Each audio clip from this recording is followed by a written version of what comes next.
Hello and welcome to paper 2's discussion.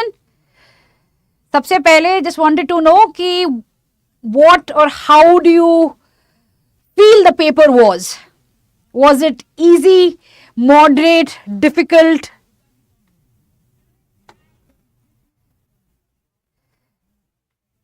Done. So my name is Dr. Dipanita and I will be taking the IR portion of the GS2 paper. If you have taken a look at the paper, there are 4 questions from the IR section. So question number 9, question number 10, 19 and 20, out of which 9 and 10 are 10 markers and 19 and 20 are 15 markers. So that means 150 and 250 words. The questions that have come for IR this year, they seem to be from the current affairs. So out of these 4 questions, 3 were predictable. 9, 10 and 19 were predictable. We are going to go over the questions. We are also going to take a look at the answer structure of it. But if you look at the questions per se, they are largely about SCO, which has been in news. There's a question on NATO, which was again in news, especially because of the Russia-Ukraine crisis. There's a question on the C component, now which is the 20th question. And the question has asked about IMO, that is a specialized agency of the UN. So again, this question was unexpected, but still a sort of a straightforward question. So SCO has been asked, NATO has been asked, and one of the most obvious question has been on the diaspora.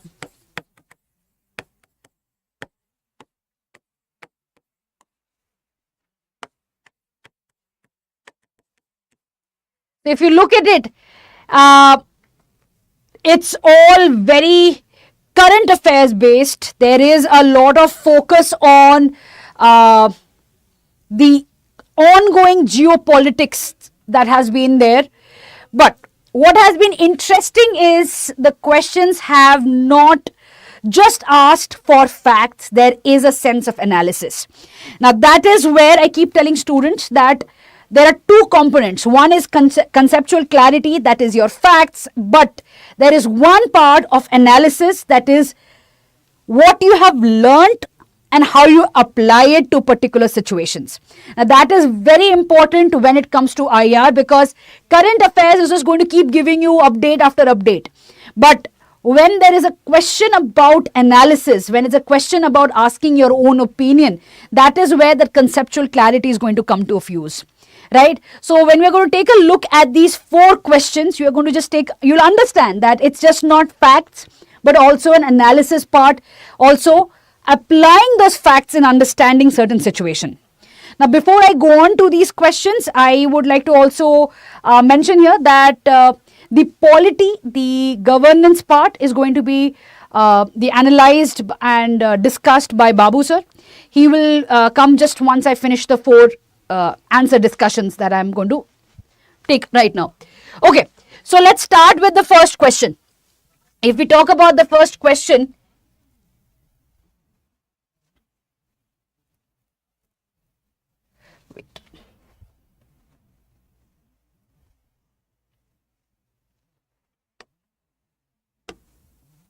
so the first question is virus of conflict is affecting the functioning of the SCO. In the light of the above statement, point out the role of India in mitigating the problems of the SCO. So the question is asking, very interesting question, right? The question is asking, first thing that it's asking is, what are the kind of conflict, or what are the conflicts that are actually affecting SCO right now? What is SCO? It is the Shanghai Cooperation Organization, right? So what exactly is affecting SCO currently? And in that light of all these conflicts, what role does India play as part of the SCO to resolve these problems? So first thing that I'm going to talk about is Obviously, what kind of structure are we talking about? It's a 10 marker, mind you. So 10 marker, we are looking at around, 1.5 pages of your answer should be. Now, in that, you have to first, para has to be about what is SEO. So before we go to the, model answer, we're just going to take a look at the structure first.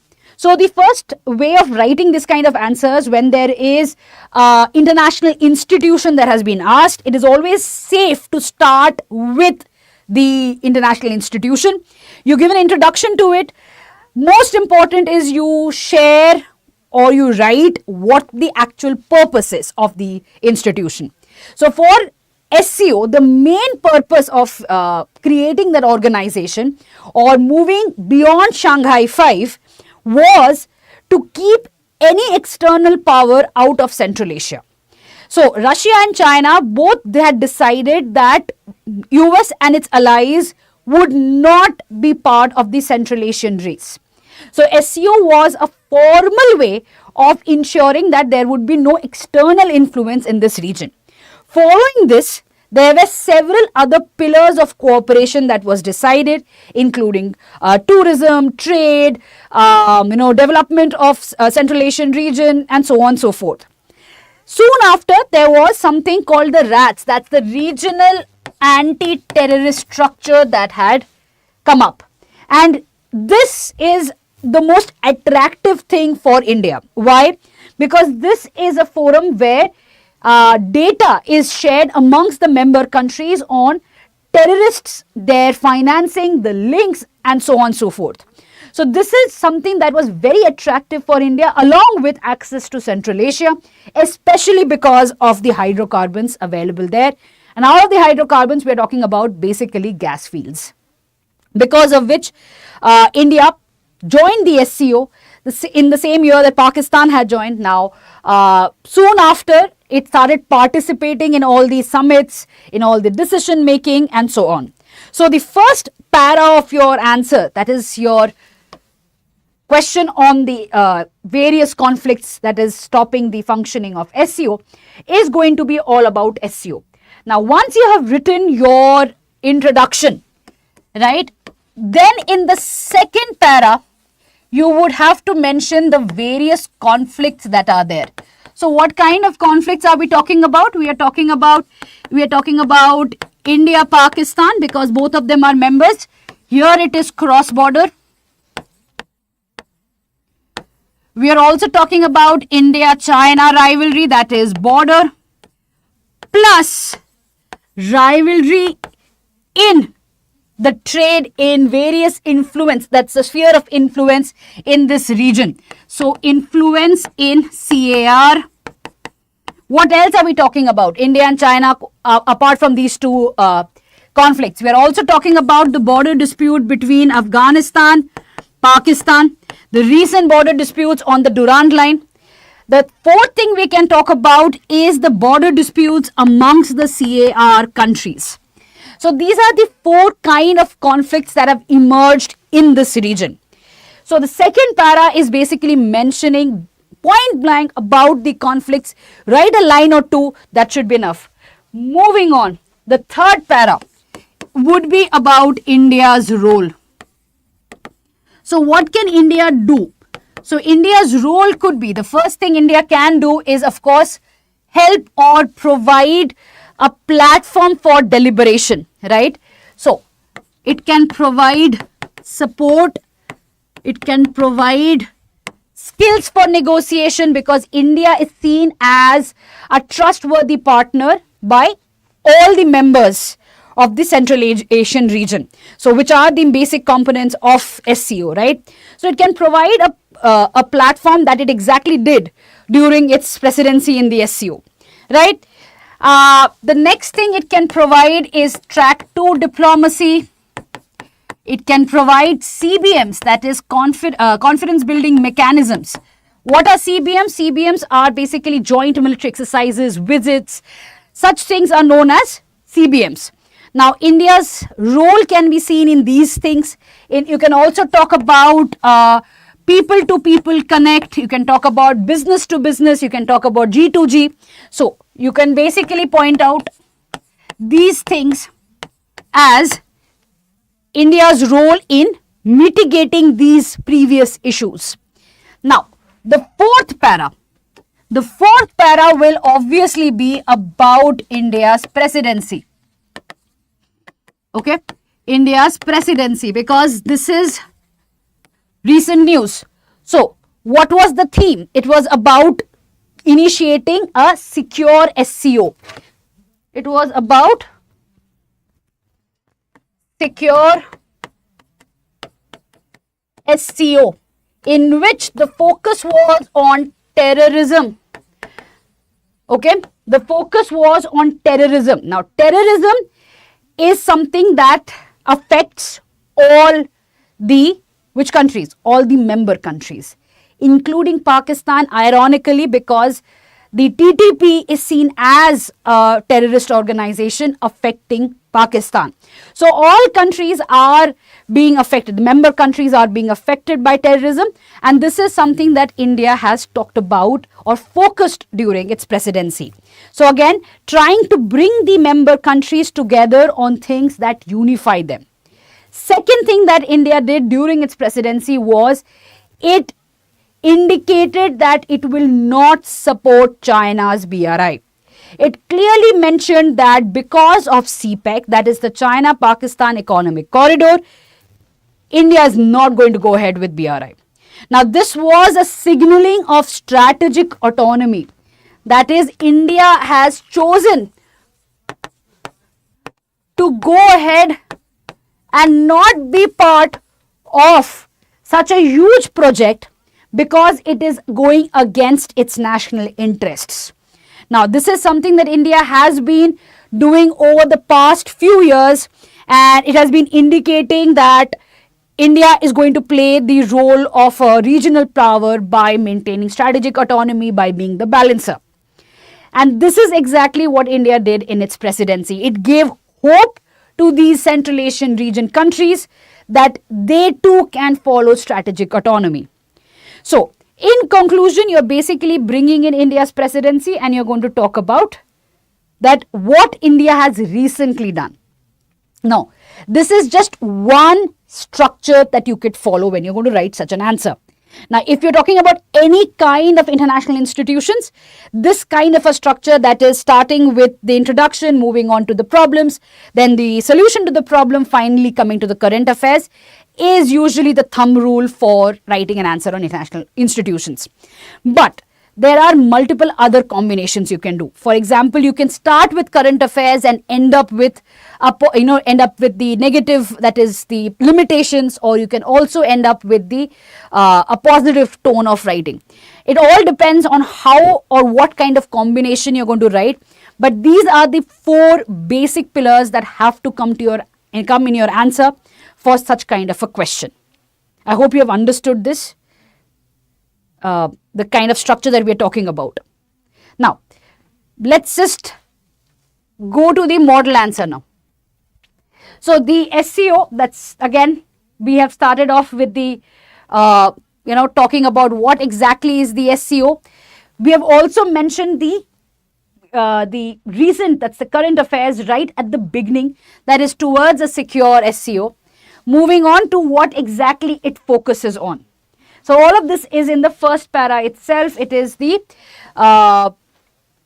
as you put it, it's the introduction, and you have already set the stage for the answer to flow. But the question is focusing on what? The question is focusing on the conflicts that is affecting the functioning of SCO. So what are the conflicts we are talking about? We are talking about, first is Kyrgyzstan and Tajikistan. That is, they recently in 2022, they had a conflict over their borders. Now, this basically meant that India, as part of its presidency, could give a platform to both of these countries to actually come together and discuss and try to resolve their border issues. The second thing is, of course, the power rivalries. That is, one is India-China. We all know that India and China have a strong rivalry. that is not only based out of their border disputes, but also because of their different spheres of influences. What do we mean by spheres of influences? That from Latin America to Africa to Central Asia to Southeast Asia, both India and China are trying to increase their influences through soft power. Or sometimes, even for example with China, it is also using economic, that is debt trap, right? So that is how China is doing, India is trying to do with soft power. But this rivalry continues between India and China over the sphere of influence. So that is one rivalry that continues. The second thing that is there is India-Pakistan conflict. Now that of course there is a border dispute that is about the POK, but the larger issue is about the cross-border terrorism. Now this is something that India has categorically mentioned, that India is not going to have any kind of bilateral relation with Pakistan as long as Pakistan supports terrorism, right? So SCO remains the only body where, in a multilateral body, where India and Pakistan could at least have a sense of dialogue in the multilateral setting, because bilateral discussions have completely been halted. Okay. Now, the third, of course, is Afghanistan. Third is China-Russia competition. Now, China and Russia both seem to be friends. But if you look at it, they are also, they are like those friends who are waiting for the other to fall. So China and Russia have been, because of the same kind of market economy, same kind of authoritarianism and all of that reasons, there is a sense of similarity. But with the growing power of China, Russia is getting worried, because China is now claiming territory of Russia. China is now claiming the sphere of influence that it was Russia's sphere of influence, right? The Central Asian region. But slowly China is also claiming it. So with all of this, there is a sense of insecurity that is coming up in Russia, which then, kind of has led to a competition that exactly who is going to be the one to come to power. In IR, we see that it is going to be China's rise, but you never know what Russia is, going to side with. Right now, it is clear that Russia is supporting China, but we really don't know what will unfold in the coming days. So that is one rivalry. That other rivalry we can talk about in our answers. The third, of course, is Afghanistan, Taliban, Pakistan. Now, Taliban was supported by Pakistan before 2001, that is 9/11 se pehle. But interestingly, what happened was that once the global war on terror was started, Pervez Musharraf saw a perfect opportunity for Pakistan to side with US and get US weapons. And that is exactly what it did. Now, Taliban felt betrayed because of what Pakistan did. And once it came back to power, it started having a very, a kind of a distant relation with Pakistan. Now, this is something that we can see with a group called TTP, that is Tehreek-e-Taliban Pakistan. TTP, Tehreek-e-Taliban Pakistan. Now, TTP, interestingly, is a group that is fighting for, against the Pakistani state, while, Pakistan is threatening Afghanistan to stop supporting TTP, and Afghanistan is saying that TTP is not listening to us, they are a divergent group, it's not part of the Taliban, and so on and so forth. So several times during this year, Shehbaz Sharif government has actually, threatened Afghanistan's Taliban government that Pakistan, if TTP is not controlled, would have no option but to go to war against Afghanistan. So this is becoming a very interesting crisis that is emerging in the neighborhood. And TTP usually attacks at the Durand line, which is the border line between Afghanistan and Pakistan. Right. So this is the conflicts. Now, this is all have been explained very briefly in your second para itself.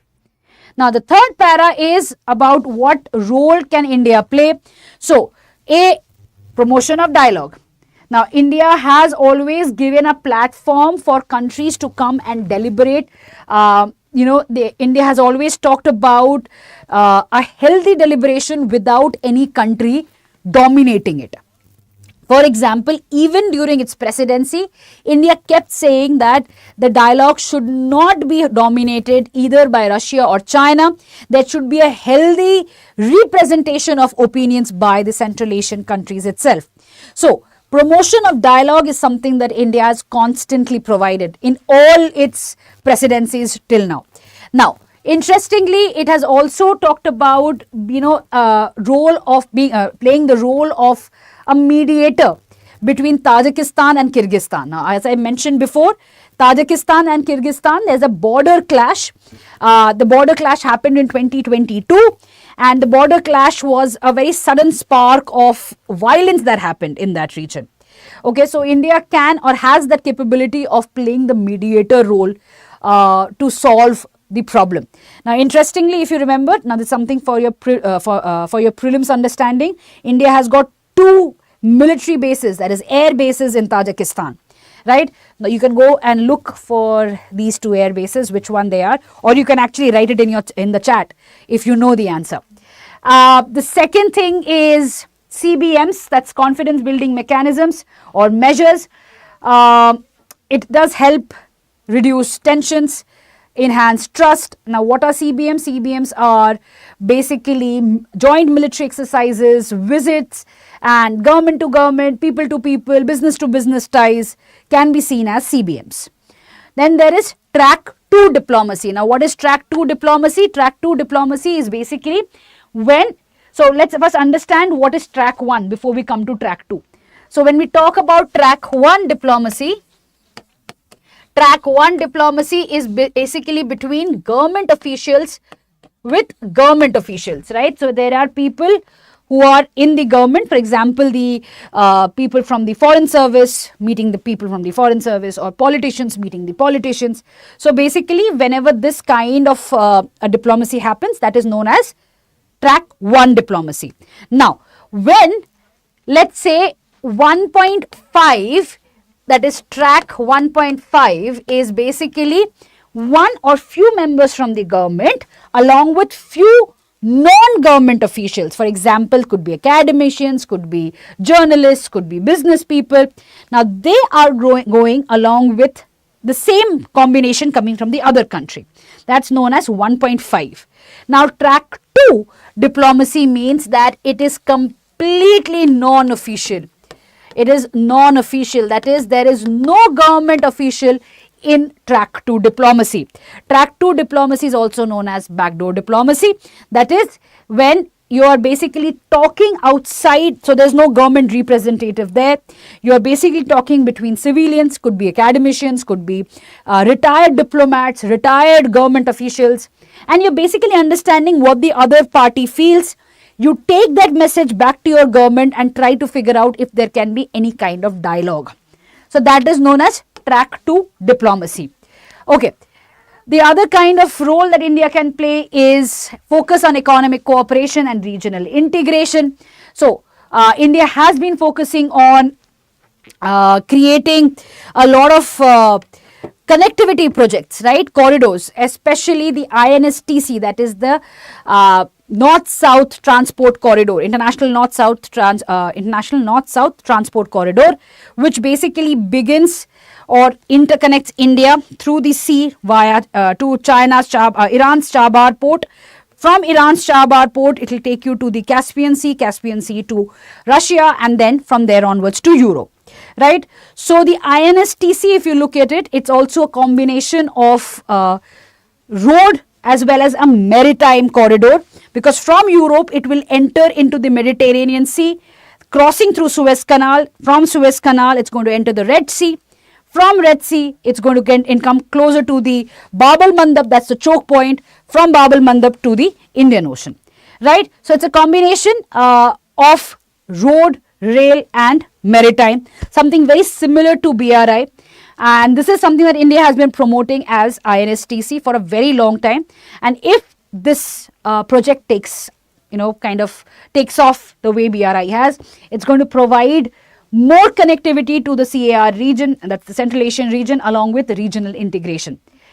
Moving on to cultural exchanges, people to people connect, contacts, of course, it will help more and more soft power interaction, more and more tourism, more and more people going there, coming to India for medical tourism, Indians going there to study. It's all going to help in fostering mutual understanding and reducing tensions. Moving on, stressing the adherence to international norms. So India has always talked about rule-based order, following the rules. So whenever we talk about rule-based order, we are talking about the international norms so that there is less chance of a clash or a conflict, right? So what are the examples of rule-based order? It could be the United Nations Charter. It could also be the UNCLOS. So various kind of international norms. Now India has always said that this is something we should adhere to, we should follow. Otherwise, there's a possibility of a clash all the time, right? So these are certain things that India stresses and follows through for mediating or mitigating the conflicts in SCO. Now this is your third para. I know it's a huge one, but you can always collapse it and bring it all together. Finally, coming to the conclusion, you can always talk about the importance of SCO. As I said, it's just a combination of how you put it. Importance of SCO, and you can also talk about what India has contributed to it. For example, it has contributed to stability and peace in the SCO. And we can also talk about India as a balancer, and it has been able to negotiate and has been able to balance the powers in the SCO, because SCO is seen as the NATO of the East. That is what US calls it, NATO of the East. Something that the US and its allies see as very negatively, and India has been able to balance this narrative by saying that SCO is largely about the Central Asian countries, rather than fighting or pitting or creating a group against the US, right? So this is a way of writing this question. Now let's move to the next, that is question number 10. Now if we move to question number 10, so let me just,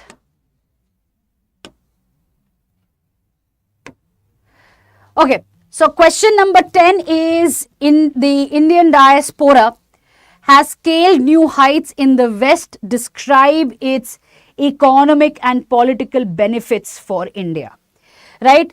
Now, this question, word by word, has come in 2020. If you just go and take a look at the PYQs, in the year 2020, the same question had come. That is the role of Indian diaspora in the West. Now, West would basically include US and Europe. So this is again a very favorite question of the UPSC pattern. It is a diaspora question, has always come in alternative years.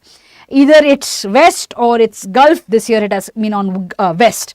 The reason why it has been on West is because of two factors. One is Rishi Sunak in UK.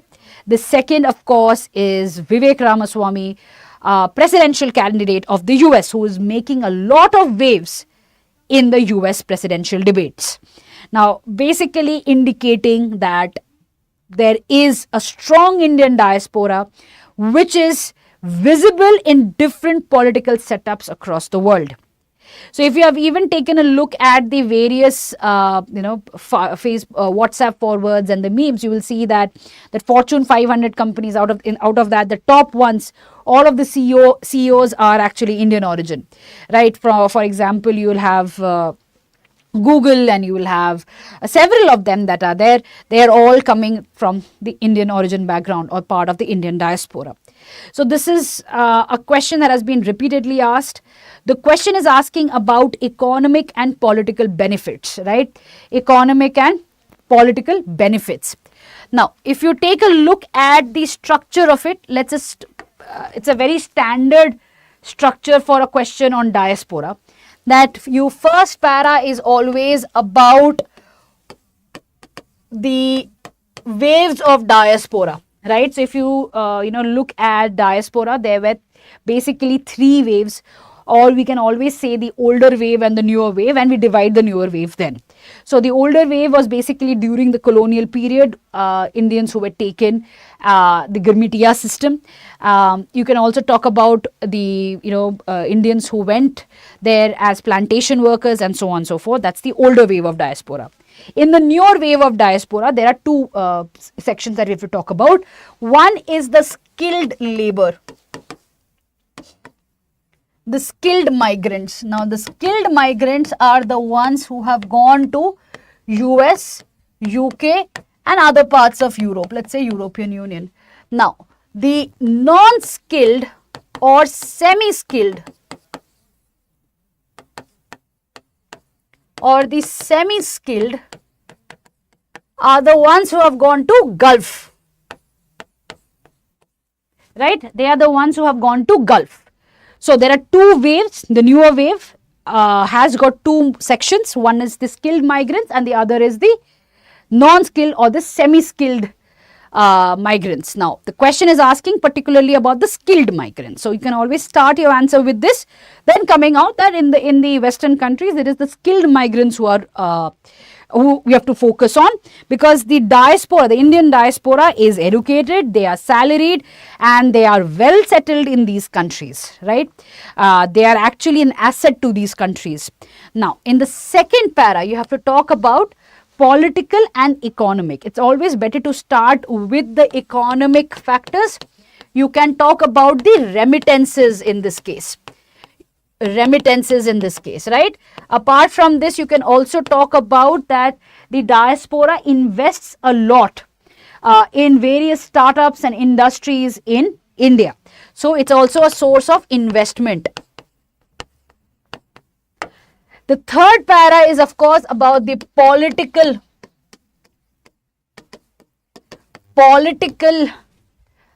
role that they play.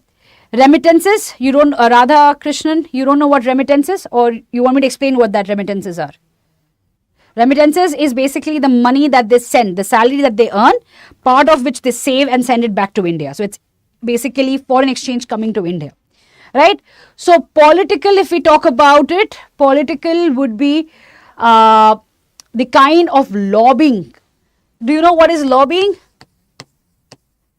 Lobbying is basically a pressure group for a particular reason. So, there are several organizations in US, in Europe, along with several organizations in Canada and so on and so forth, who lobby in their political setup for having a stronger tie with India. Right? For example, the civil nuclear deal that was signed between US and India in the year 2005, 2006 was a direct outcome of lobbying of the Indian diaspora in US. So, the political benefit of having a strong diaspora and a diaspora that is seen as an asset does have political benefits. Right? They do help in creating a stronger tie between the two countries. So, you can come to the third para and talk about the political benefits. Finally, in the fourth para, you can talk about how they are informal ambassadors of India. You can talk about soft power. You can talk about how they are, they showcase India's true culture, traditions and the cultural values of India abroad. So, again, informal ambassadors, right? So, that's your conclusion basically by showing that they are important. So, let's come to the model answer now. So, if we talk about it, the introduction gives a basic, talks about a report here that India has the largest diaspora in the world. This diaspora acts as a vital strategic instrument and a channel of communication to promote soft power of the country, right? Okay, now we move on to, there's just an example of certain names that Indian diaspora is scaling new heights. For example, it's the most of the CEOs in Silicon Valley, they are from Indian diaspora, including few names that are there in the Fortune 500 companies. You can talk about Sundar Pichai, you can talk about other names as well. Political heads, you can talk about Kamala Harris, you can talk about Rishi Sunak, you can even talk about Vivek Ramaswamy out here. Investors, you can talk about Vinod Khosla, you can talk about Indra Nooyi. Heading global institutions, Ajay Banga, who is heading the World Bank right now. So again, basically, these are examples to support your answers by telling that these Indian names, the Indian diaspora names are in, very, very crucial, important positions of power today. Right? So we move to the major body again. We move to the third para, which is of the economic benefits. So obviously the first point is about remittances. In 2020, India received about 83 billion USD in remittances, making it the highest recipient of remittances globally. Then we can talk about investment, as I had already pointed out, that there is a lot of investment that comes from the Indian diaspora abroad to Indian startups and businesses. So you can talk about investment in Indian businesses. Then you talk about proliferation of Indian culture. For example, you can talk about the Natu Natu song from the movie RRR. You can talk about Indian cinema, yoga, and so on and so forth. You can also talk about that they are, in the cutting edge technology field, for example, artificial intelligence and robotics and all of that. So you can talk about Indians there. Plus, they facilitate the flow of commercial and business ideas, right? Moving on to political benefits. Political benefits are, so I have talked about the Indo-US civil nuclear deal. Now, this is an example that you should really write, because this was one of the key points that the Indian diaspora actually pushed across, lobbied to actually bridge a good relation between India and US. At that time, because if you remember, after 1998 nuclear tests, US had put sanctions on us. Basically USNPAC, that's the US India Political Action Committee, it had done a lot of lobbying for actually Bill Clinton's visit to India in the year 2000, following which it also put a lot of pressure on the US government to actually sign the civil nuclear deal. So this is actually an achievement if we talk about it. So you can this is an example that should be there in your answer. Okay, apart from the USNPAC, you can talk about the Indian American Community Foundation.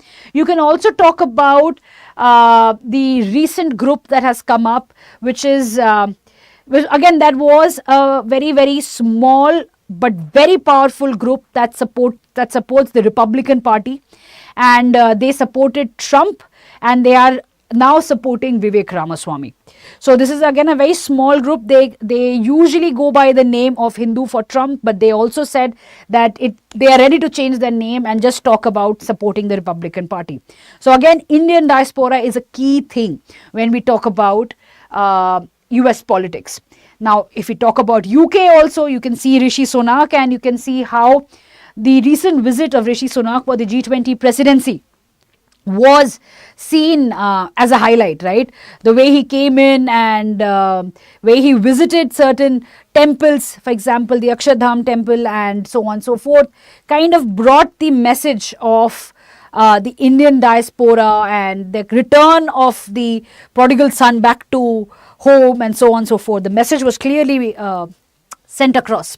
Okay, apart from that, many Indians are serving as high officials in different countries. They support Indian interests on global issues like climate change, trade, security and terrorism, etc. Right? So Kamala Harris, Rishi Sunak and so on and so forth. They affect popular attitudes and policies of the host country. Again, lobbying is what it means. Indian expatriates in the West actively promote Indian culture, tradition and arts. This is what informal ambassadors mean. I kept on talking about this. So India's soft power is, the way it is represented abroad is through the diaspora. It can also help in resolving long-standing bilateral ties. For example, even during the recent PM Modi's visit to US, this was one of the agenda, that this is a problem that the Indians are suffering, and H-1B visa norms has to be, it has to be there has to be a support mechanism to it. It cannot be the way it's so restrictive today. Plus the time taken to get visas and so on and so forth. This was something that was discussed between the two leaders. Again, why? Because diaspora is an important component of India-US ties today. Similarly, an FTA that is happening with UK. Now, everyone knows an FTA is bound to increase the trade ties. Now, it's been for a very long time, the FTA talks have been stopped. It was not moving ahead. There were too many hurdles to be crossed. But now if you look at it, there is a probability that the FTA is going to be finalized by the end of this year. Again, the diaspora indicates the close relations, which is helping the countries to actually cross over the hurdles, right? In conclusion, the Indian diaspora plays a pivotal role in advancing India's economic and political interest. Their contributions have significant impact on India's growth, development and standing. So just one thing that you should mention is informal ambassadors. They are the informal because this is something that PM Modi had said, calling them informal Rashtradoot of India. Okay? So this is something you can add in your answer. It's just going to make it more better. Okay, we now move to the next question. Now these were 10 markers. We move to the 15 markers now. So that is question number 19 now. 19 is an interesting question because the question is slightly tricky. Why is it tricky? There are two components. There are two reasons why it is tricky. One, it is because it is going to ask you for conceptual clarity. The second thing is that it is going to ask you to analyze and give your opinion about it, right?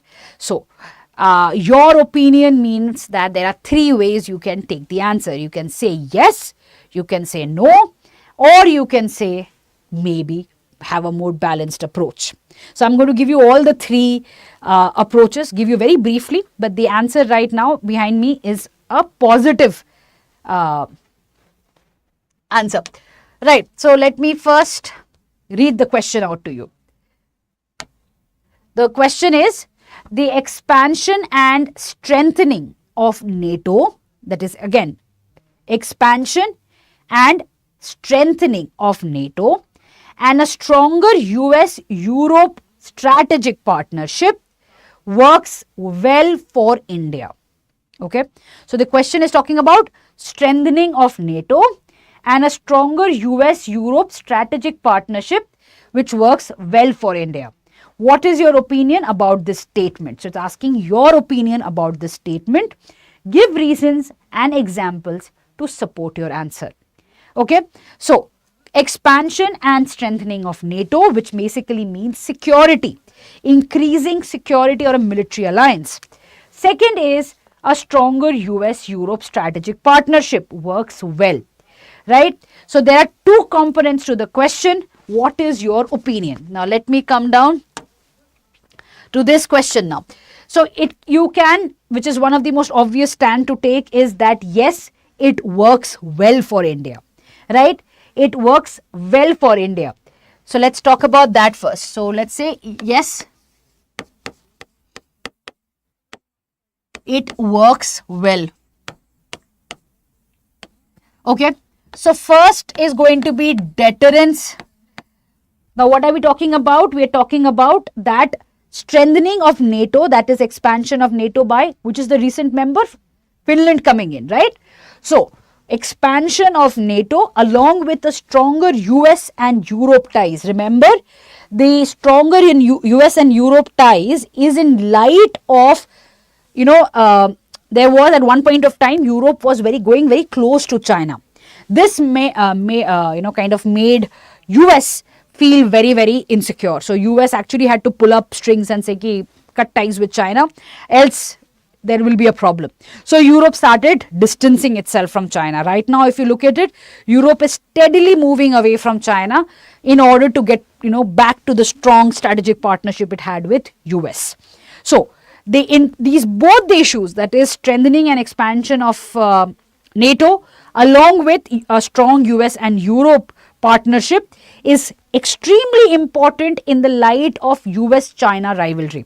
So the new Cold War that we are talking about, in this light, this is something that US is doing. Now from the perspective of India, now just imagine that this is the new Cold War that's happening, right? US has taken these steps to balance or to challenge China. In this light, how do you see India's position? Do you think that this is a good step? Do you think it's not a good step? Or do you think that India should have a balanced approach? Right? So there are three ways you can take this answer. So let's start with yes, it works well. Why? Because it will be a deterrence to Chinese aggression. Right? It will be a deterrence to Chinese aggression because a closer US-Europe tie, expansion of NATO, it just means that there are more and more support to India because all of these countries are looking for a partner in the region against China. The partner is, of course, India. So it is definitely going to help India deter Chinese aggression. Okay. The second thing is all about that India is trying to become an alternative manufacturing hub, and it's talking about a resilient global supply chain because it does not want China to dominate the global supply chain. Right? This is something that even US and Europe agree. So a closer US-Europe tie would mean both the partners, that is US and Europe, will start looking at India from this trade perspective. Right? Their dependency on China and China controlled trade routes is going to start reducing. They are going to now look towards India. Right? So that is also going to be helpful for India's domestic economy. Okay, what next? It will help India also in the Indo-Pacific. We have to talk about the Indo-Pacific, right? We have to talk about the Indo-Pacific. So, a closer Europe and US ties along with an expanded NATO is going to actually help India to have the regional supremacy or be the net security provider in the Indian Ocean, right? So it's again, it works well for India. It really, kind of supports what India is trying to do in these avenues. Now, so you can basically keep arguing on this. You can talk about global trade, you can talk about international norms and so on and so forth, wherein these recent activities are going to be actually helpful for India's growth as the one of the global powers, right? In a multipolar world, it's going to be really helpful. Okay, now, let's say if you want to write, no, it does not work well. Let's even put this angle it also. Take care. No, it does not work well. You want to say that all of these are not going to be good news for India. Now, in this case, you will really have very restrictive points. Let me also come out here and say that you will have very limited points because the only point you can say is that these steps are going to actually create an arms race in the region and create instability in the Indian Ocean. So more and more NATO is going to expand. China is going to get more aggressive. More and more US and Europe are going to come together and they are going to move away from China and challenge China. China is going to start finding newer routes. They're going to continue with BRI and other kind of projects. Again, as a challenge which is going to push the world into an unstable world order. So, India would not want an unstable world order because India keeps saying that this is not the era of war, it is the era of economic growth. So, if you are writing no, it does not work well, these are certain points you can write. Now, let's say you want to write a balanced answer. Okay, so you want to write, no, it is, India, it's a good news also, but it's also a bad news. So, in that case, if you are just trying to balance this kind of an opinion, your keyword has to be strategic autonomy. So, expansion and strengthening of NATO along with a stronger US-Europe ties is good news for India because it's going to help India. But India is going to follow through with strategic autonomy because India understands that whatever India will decide will be determined by its national interest. So, in this balanced approach, your main point will be strategic autonomy, because on the other side is Russia along with China. So it has to balance Russia as well. So in both again, it depends on what your opinion is. If you want to write a balanced approach, strategic autonomy is the keyword. If you want to say no, it does not work well, you have to focus basically on you're moving towards an unstable world order that India is trying to avoid. But the more logical way of taking this answer would be that it works well, because then you have several points to actually write. So let's come down to the model answer itself. Okay, so we can write that India is increasingly becoming the center of gravity in an increasingly multipolar world. As a democratic country, it needs to develop good relations with the West for a rule-based order, right? It's basically talking about that India has to develop a good relation with the West. Now, it doesn't mean that India is going towards the Western bloc, but it just basically means that as a balancer, India also has to have a good relation with the West. Now, NATO expansion and strengthening will work well for India. Why? A, deterrence against aggression. A strong NATO can act as a deterrent against potential aggression. So basically hinting at China's aggression. Next is norms and values, that is rule-based order can be strengthened. It will always, kind of reinforce the rule of law, human rights and certain things, which is something in sync with India's commitment to the rule-based order, right? Commitment to the UN Charter. So that is the reason why strengthening of NATO it works well for us. Next is counter-terrorism. A stronger NATO is going to help us also in countering terrorism, especially because India is facing the wrath of terrorism from Pakistan. So that is something that it will kind of help India in combating. Next is maritime security. You can talking about the Indo-Pacific here. So NATO's expansion and strengthen will also support India's role as a net security provider in the Indian Ocean, right? Now, the second part was stronger US-Europe strategic partnership. So, what do you mean by stronger US-Europe strategic partnership? As I said, US has been trying to pull Europe away from China. So, that is countering China's aggressive stance in Europe, Asia and Indo-Pacific, that is China's wolf warrior diplomacy. So, US is trying to balance that out by kind of tugging back Europe back to its old partnership with US rather than its dependency on China. Next is security and stability in Europe. Now, more and more it will be secure and stable.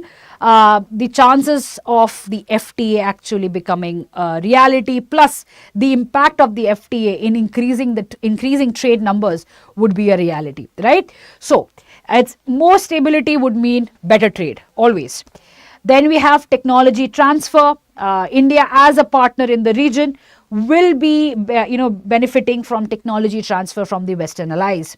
So that is, for example, India-US pact of transfer of 80% of jet engine technology by value this year itself. Then climate change. Now Europe is one global north, EU, if you look at it, is one global north entity or a group of countries that have been at the forefront of climate change, unlike US. So Europe has always been there talking about financing, technology sharing. It has always talked about taking steps to mitigate climate change at the earliest. Now, in this case, Europe has been it has been willing to support India in its fight against climate change, especially the transitioning towards renewable energy. So from Solar Alliance to recently the Biofuel Alliance, all of this is something that is being supported by both US as well as the European Union. So again, a closer tie between US and Europe is going to benefit India's transitioning. Then you have multilateral diplomacy. So both US and Europe kind of have supported India in multilateral diplomacy, especially during the G20. We all know that the Delhi Declaration was not being, the negotiations were taking too much time, and at one point of time it felt that it will not really take off. But it was the support of US along with several developing countries like Indonesia, Brazil, and so on and so forth. They came in and they tried to resolve and get the declaration going through. So again, a support by US as well as Europe would be beneficial for India's global role. Finally, we come to healthcare. The pharma industry produces generic medicines for the US-Europe market. Now, more and more support, if it comes through, then it's going to help India's pharmaceutical industry itself. So, now, it may also create concerns. Now, this is where you would have to put in, when you say that it doesn't work well, or you're trying to talk about Radhakrishnan, yes, you can. If you want, that's why I said, you can write both, but try to balance it. Problem is to remember all these points. Yash, the solution is very simple. Very simply put, forget what is written here. What does NATO stand for? NATO stands for security, right? It's an alliance for what? Collective defense. What does US-Europe mean? US-Europe means trade relations. Both of them combined comes for what? To compete against China. Now you can balance it out, right? So that is how you can balance your answer, and then you can have your own opinion and then write it. Take it? You don't need to write all of these points. You need to just understand, apply what the question is asking, and give your opinion with enough examples to support your argument. Okay. Now, it may create concerns for India. So, geopolitical complexity. So, Indo-Pacific is going to get more and more. There's going to be an arms race. It's going to be very unstable, and so on and so forth. So, right now it is, both the parties, that is US as well as China, are having their nuclear arsenals in submarines in the Indian Ocean, which is again very dangerous. Next is regional dynamics. India has a complex network of relations, right? Now, with a close US ties, it's going to impact India's relation with Russia. It's going to harm India's relation with various other countries, including in the Middle East, right? So that is something that India has to balance. It's going to be a concern as we speak if India decides to actually seek the support of US and Europe in its strategic rise. Then, of course, trust deficit with Russia. So Russia has recently signed an economic cooperation agreement with Pakistan. Now, Russia is also realizing that India is slowly tilting towards US, but India stands on the Russian-Ukraine crisis, especially by not criticizing Russia even in the Delhi Declaration, has indicated that India can actually balance both the sides, right? Apart from that, there is interest alignment, that is, India's interests are not always aligned with the US or Europe. For example, India benefited from the discounted Russian oil, so it went ahead with it. That's strategic autonomy. So, conclusion. Again, the word out here is strategic autonomy. It is going to remain the main thing for determining what India will choose. Will it choose to remain a balancer, a negotiator between the two sides? It's going to align itself with the US, or it's going to keep away from the US-Europe group. So all of this will be determined by strategic autonomy. I hope you've understood this answer. So it is basically your opinion. You have to rationalize with examples. Now this is an analytical and application question when it comes to IR. You know your concepts, you know what NATO is, you know what US-Europe relations are. Now you start applying. You know what is the crisis in the world order that is going on. Now you start arguing ki yes, it's going to work. What is India's position is going to be, and why do you think that position is going to be, with examples. It's as easy as that. And I can tell you that somewhere when you have been reading about the US-China issue, that thing would have come to your mind automatically. Now the difficult part is to put it into paper and bring some logic to the argument, right? Okay, we move to the last question, that is the 20th question. Okay, now let's read the question now. C is, so first let me increase the, C is an important component of the cosmos. Discuss in the light of the above statement the role of IMO in protecting the environment and enhancing maritime safety and security. Okay, now this is a question which is a bouncer question, because usually students do not read too much about IMO. They do not read too much about the specialized agencies of the UN. They basically read about the UN, the 6 organs of UN, and they just remember the full forms of the specialized agencies for the prelims. They really do not get into the nitty-gritties of it. Now, there are two things out here. In such kind of questions, imagine you don't know anything. Right? Imagine you just know the full form of International Maritime Organization and you need to write. So there is a potential to kind of write an answer still, and that is what I'm going to first focus on before we go on to this. So what does it basically talk about? C is an important component of the cosmos. So component of the cosmos meaning it is part of the global commons, right? Global commons. Now global commons include what? High seas. It includes space, atmosphere and Antarctica, right? The 4 things are considered to be global commons. What are global commons? Global commons are basically places on the planet that is outside national jurisdiction. It is meant for humanity as a whole, right? So no country has control over these global commons. So seas are a part of global commons. Now Garrett Hardin had talked about tragedy of global commons. He had said that because these are common to the humanity, everyone is going to exploit and overutilize it. So high seas has become therefore one of the victims of tragedy of global commons, right? So if you write this, your first para, introduction, is taken care of. The second para. Now, IMO, we know it's International Maritime Organization. So when you do, let's say, the full forms, you will know that IMO basically focuses on shipping. Take it? It focuses on shipping. Now, the second para has to be, if you know, I'm assuming that you don't know anything about IMO, but you still try to write the answer.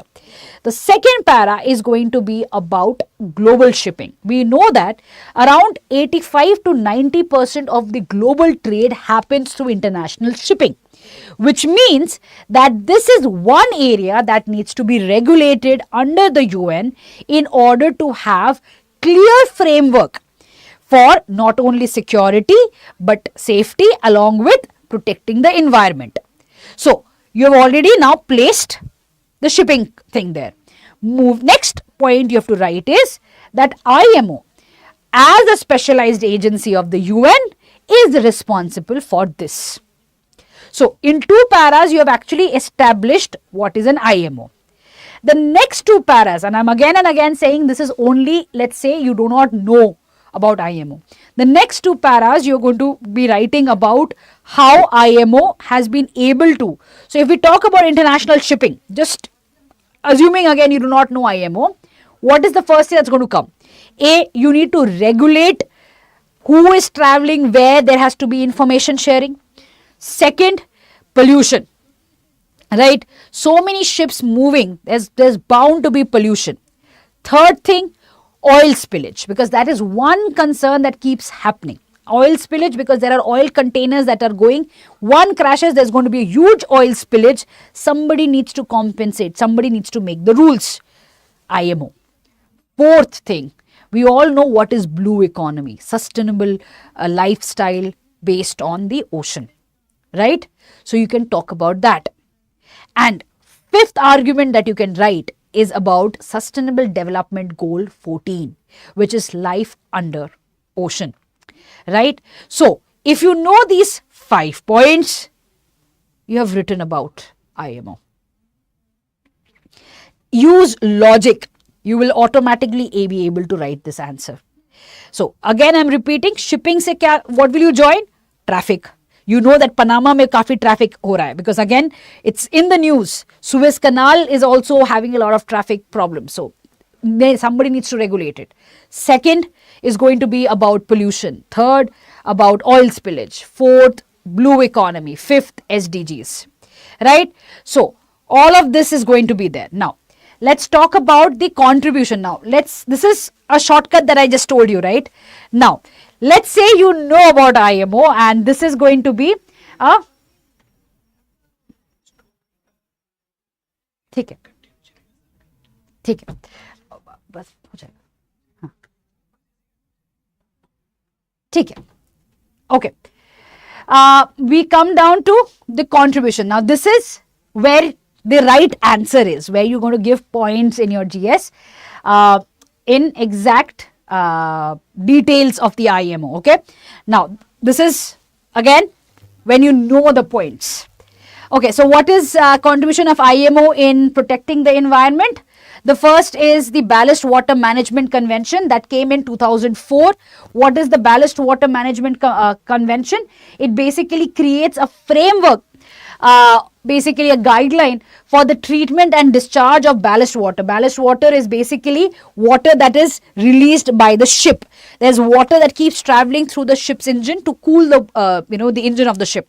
Now, when that is left into the ocean, there has to be some mechanisms to basically protect or treat that water so that the ocean doesn't get polluted. So, the Ballast Water Management Convention was signed in 2004. So, that is one thing that you can talk about. The second is the Marpol Convention, which talks about the various types of pollution from ships, including oil pollution, chemical pollution, and so on and so forth. The third is energy efficiency regulations. IMO has established regulations to improve the energy efficiency of ships, reducing greenhouse gas emissions, and so on and so forth. Emission control areas, they have designated specific ECAs, that is emission control areas, where stringent emission limits are enforced. Plus, they have also gone ahead with global sulfur cap, reducing the permissible sulfur content in fuel oil used on ships. Again, this is all for reducing air pollution from the shipping industry. Moving on to safety and security. Now, this is one of the most important one, that is the SOLAS Convention. This was signed in 1960. It was for the safety of merchant ships. It has set standards for construction, for equipment, as well as operation for the safety of these ships at the sea. Then you have security measures such as the ISPS code to enhance security at ports and on ships so that terrorist attacks or non-state actors cannot hijack the ships. Next is piracy and armed robbery countermeasures. For example, they have been there to kind of give you support in case there has been some kind of piracy attacks. Where does usually the piracy attacks happen, guys? Where do you think? सबसे ज़्यादा piracy attacks कहाँ पे होते हैं? Where does it happen? Next is search and rescue.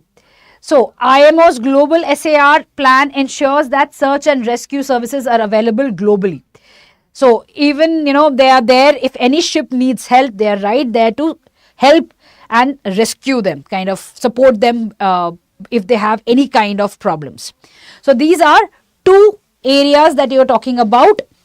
That is enhancing maritime safety and security, as well as what? Protecting the environment. So, in the conclusion then, what you're going to focus on? You're going to focus on the fact that this is an important specialized agency of the UN, and it is, one of the agencies that is working towards SDG 14. So, it is working towards achieving the SDG 14 by the 2030 deadline.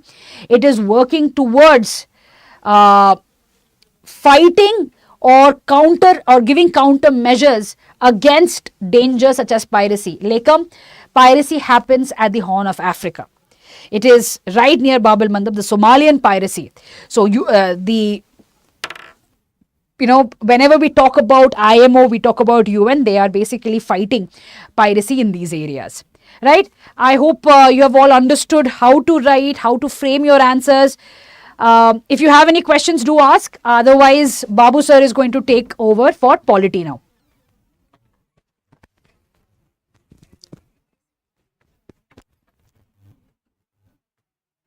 So, here's Babu sir for polity.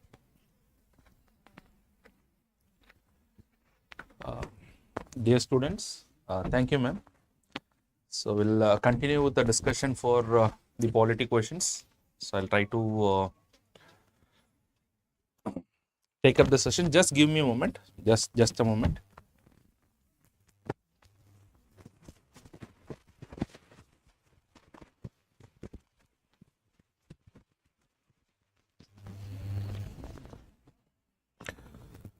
All right. So we'll just continue with the polity and the governance part. We'll try to wrap up the session as quickly. I'll try to keep it as brief as possible. At the same time, try to give you a idea as to how to approach the questions. Let me just open up my PPT. Just give me a moment.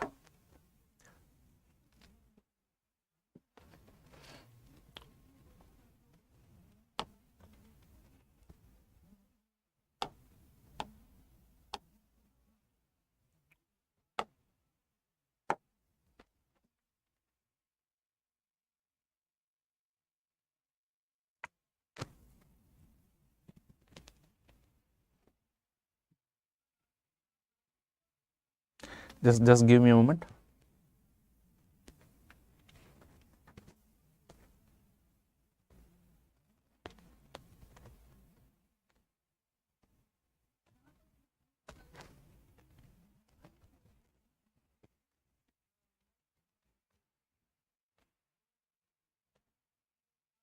So I have to first open the email to just get the questions. Just Gmail open कीजिए.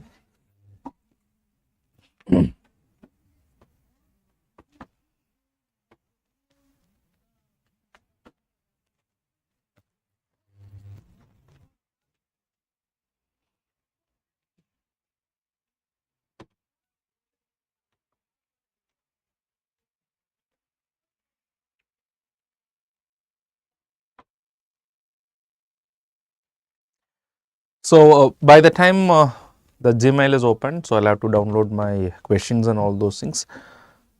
So what is the first impression? I've already given the first impression with regard to the GS paper 2 this year. Now GS paper 2 this year, I would say that the students who have prepared the entire syllabus. If you have prepared the entire syllabus, if your focus is on covering every keyword that is given in the question, this is going to be extremely an easy paper. Having said that, in UPSC you can always expect 2-3 questions which is very difficult to answer. But otherwise, if you see, there are 11 questions from the polity section. Out of the 11 questions from the polity section, I am very sure that the students can easily attempt 9 questions.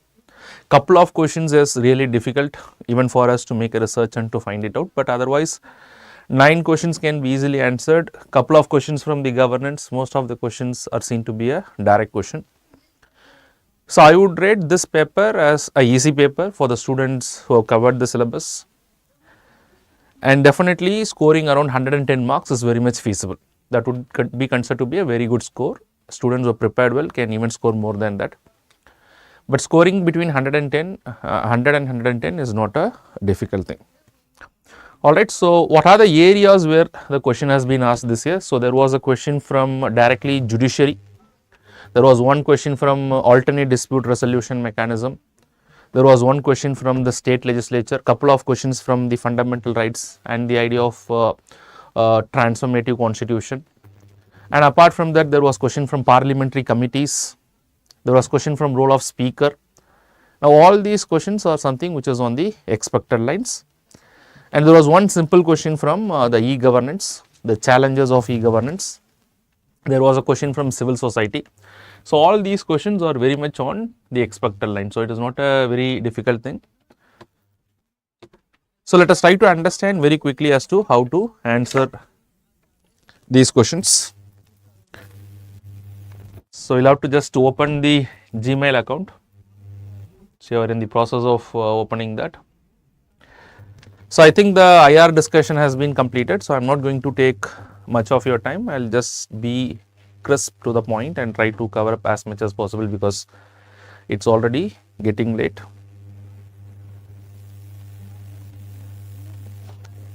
So in the meantime, if you have any questions, you can just put up your questions also in the comment box. Students who are watching it live. and probably once we start, we'll get through the questions. Or let me just try to put it in the Telegram channel. Just give me a moment.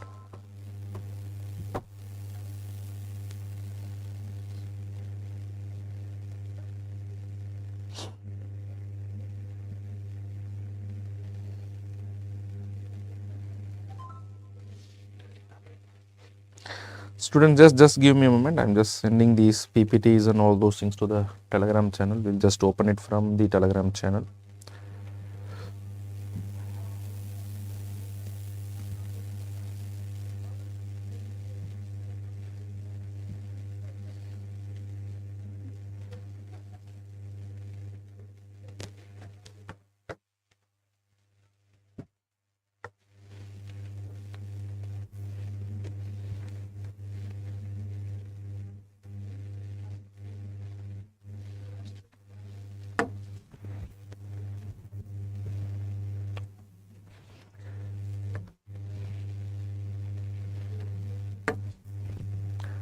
Just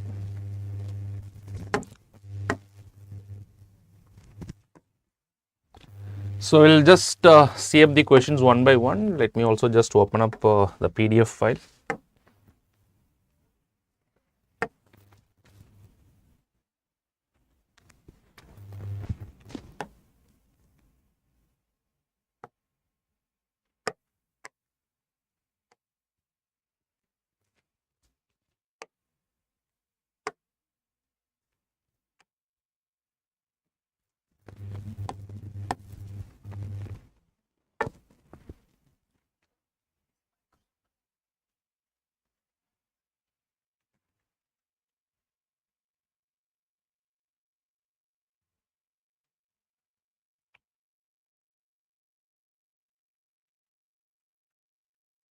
Okay, thank you. Okay, students, we'll just continue with the questions. So I'll just start with the first question. You can just see it here. So constitutionally guaranteed judicial independence is a prerequisite of democracy. So this is the first question that has been asked in UPSC. I'll just continue here. I think you might be knowing about me. I am also the faculty for Indian Polity and Governance. So the most awaited mains examination for 2023 with respect to GS paper 2 is already completed. So let us just try to understand how to approach these questions and what could be the possible structures, how you can enrich your answers. So these are the important things that we'll have to understand here. So we'll just proceed with those things. Okay, all right. So just look into this question. So the first question is saying constitutionally guaranteed judicial independence is a prerequisite for democracy. Comment. So comment means you just explain it on the same lines. So there are two things that you'll have to focus upon here. Constitutionally guaranteed judicial independence is a prerequisite for democracy. So the key word here, once you read a particular question, you try to understand the keyword. So what is the keyword in this particular case? Is that constitutionally there is certain judicial independence, and then how it is a prerequisite to ensure what is called as the democracy. That's the keyword.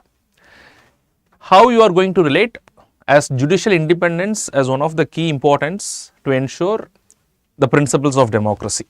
That is what is the requirement in this particular question. So you can start this particular question by explaining as to what is judicial independence. So you should have a basic idea. The examiner should know that you can explain as to what is judicial independence. So what is judicial independence? Judiciary being independent of the other two organs of the state. That's basically what is judicial independence, and what are the various provisions in the constitution that ensure what is called as judicial independence. So you can put certain things in the introduction. After explaining as to what is judicial independence, you can say some of the provisions in the constitution like judicial appointments, how the judges can be removed, their expenditures being charged upon the consolidated fund of India, the powers of judicial review and the other jurisdiction that is given in the constitution. These are all to ensure what? These are all to ensure the judicial independence. Now, after explaining this, what is very important is how we are going to link judicial independence to democracy. Now, democracy means that the citizens under the constitution not only elect their government. When you talk of the idea of democracy, in fact, Dr. B.R. Ambedkar has explained this in the Constituent Assembly. He has talked about what is called as democratic society. And in order to understand as to what is a democratic society, you will have to have this particular idea in your mind. What is a democratic society? A democratic society is something where it is not only about the political democracy, but it is also about social and economic democracy. So, it is an holistic idea where citizens exercise justice, liberty, equality, and they exercise all the rights that is given in the constitution. So, you just explain as to how the judicial independence can protect the rights of the citizens, how judicial independence can ensure rule of law in the society. So, all these things has to be related. All these things has to be related. All these things has to be related.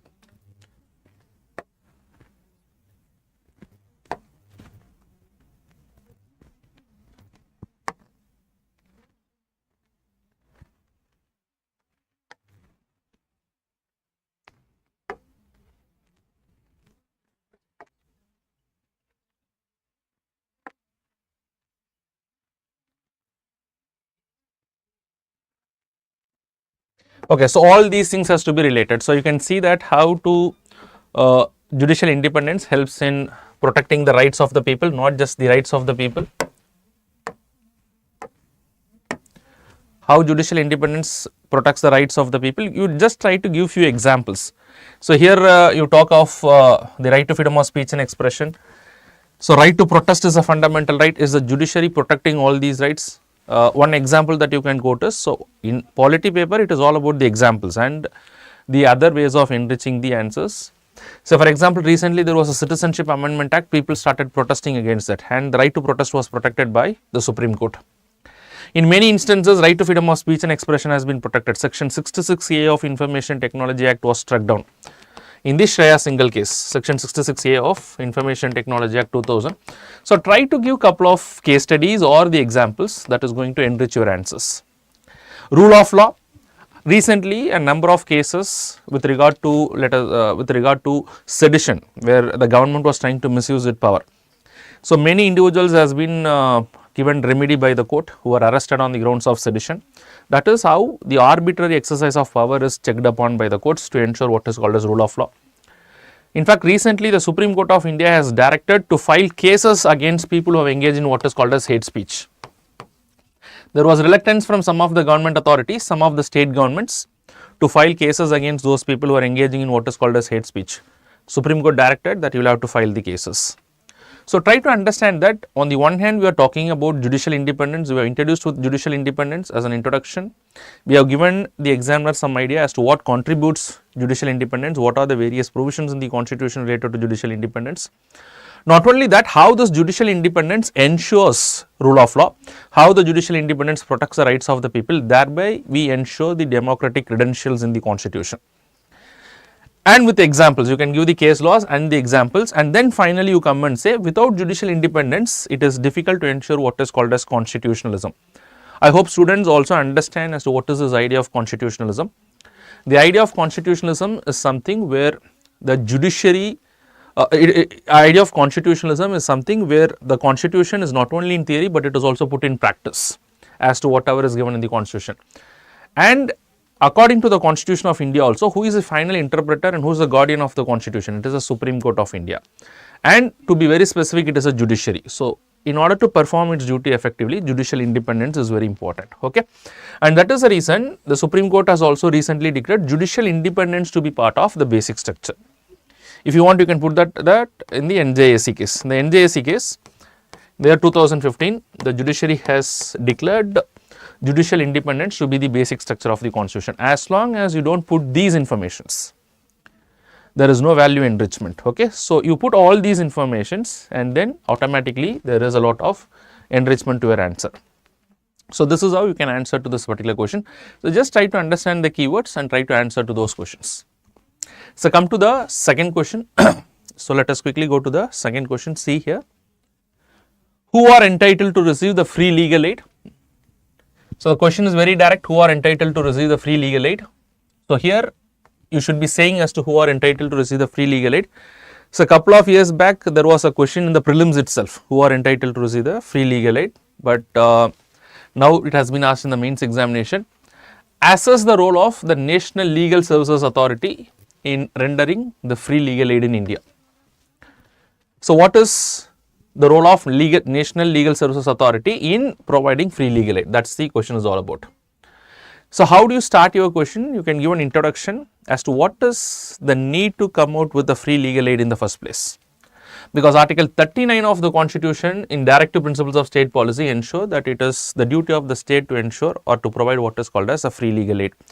So, you can start with that, saying that Article 39 of the Constitution wanted to provide what is called as the free legal aid, and in line with Article 39A of the Constitution, that is Directive Principles of State Policy, the Parliament has enacted what is called as Legal Services Authority Act. Under the Legal Services Authority Act, they can establish what is called as NALSA, National Legal Services Authority Act, and this NALSA is to provide a number of functions in order to help the poor people. Okay, so this is what, which also includes providing a free legal aid to the poor people. Free legal aid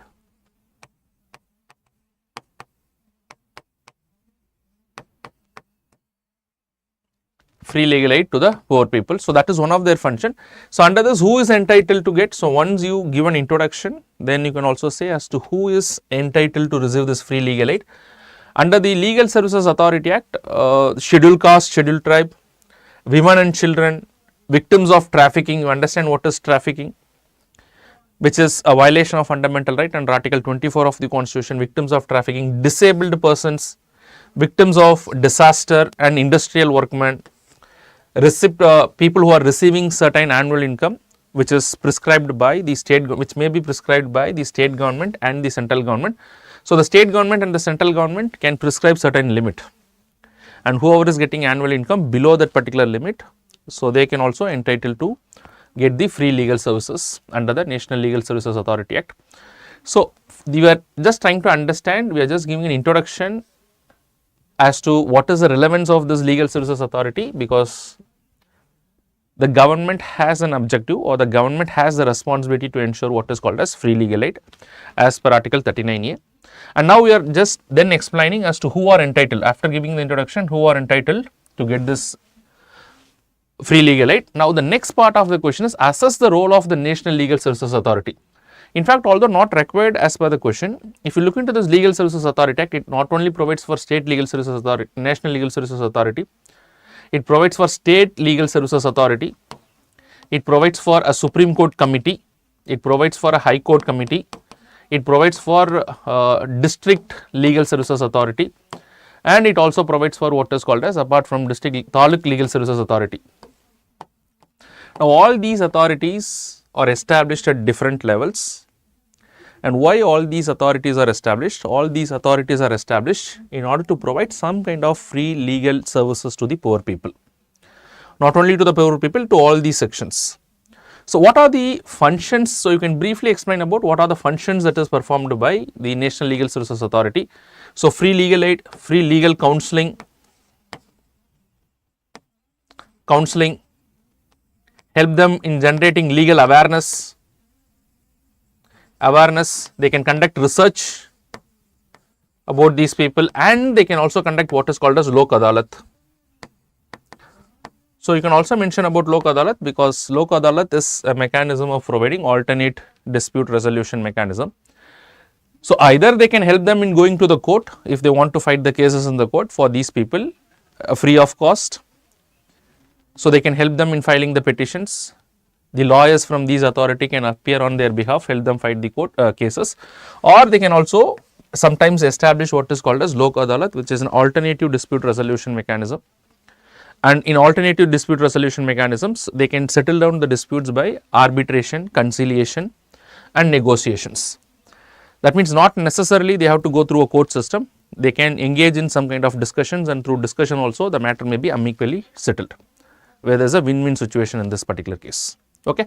So, they can engage in these things also, but here you will have to also assess their functioning. That is what is very important. When you say assess their functioning, see that to what extent do you think they are successful. So, it is better that you give some data before completing your answers. So, when I say that to what extent they have been successful, see, I will just give you couple of datas here, you can understand it here. The datas when it comes to the second question, I will just go to this particular question, see the data here. So, look into this question number 2. Okay, so see the question number 2. So, this question number 2. So, who are the victims? And here you can see the examples, some of the examples. So, role of NALSA in rendering the legal aid to the poor people. If you see the role of NALSA in rendering, after writing all these things in the paragraph itself, you can write some examples. Say for example, one example could be, so here you can see it.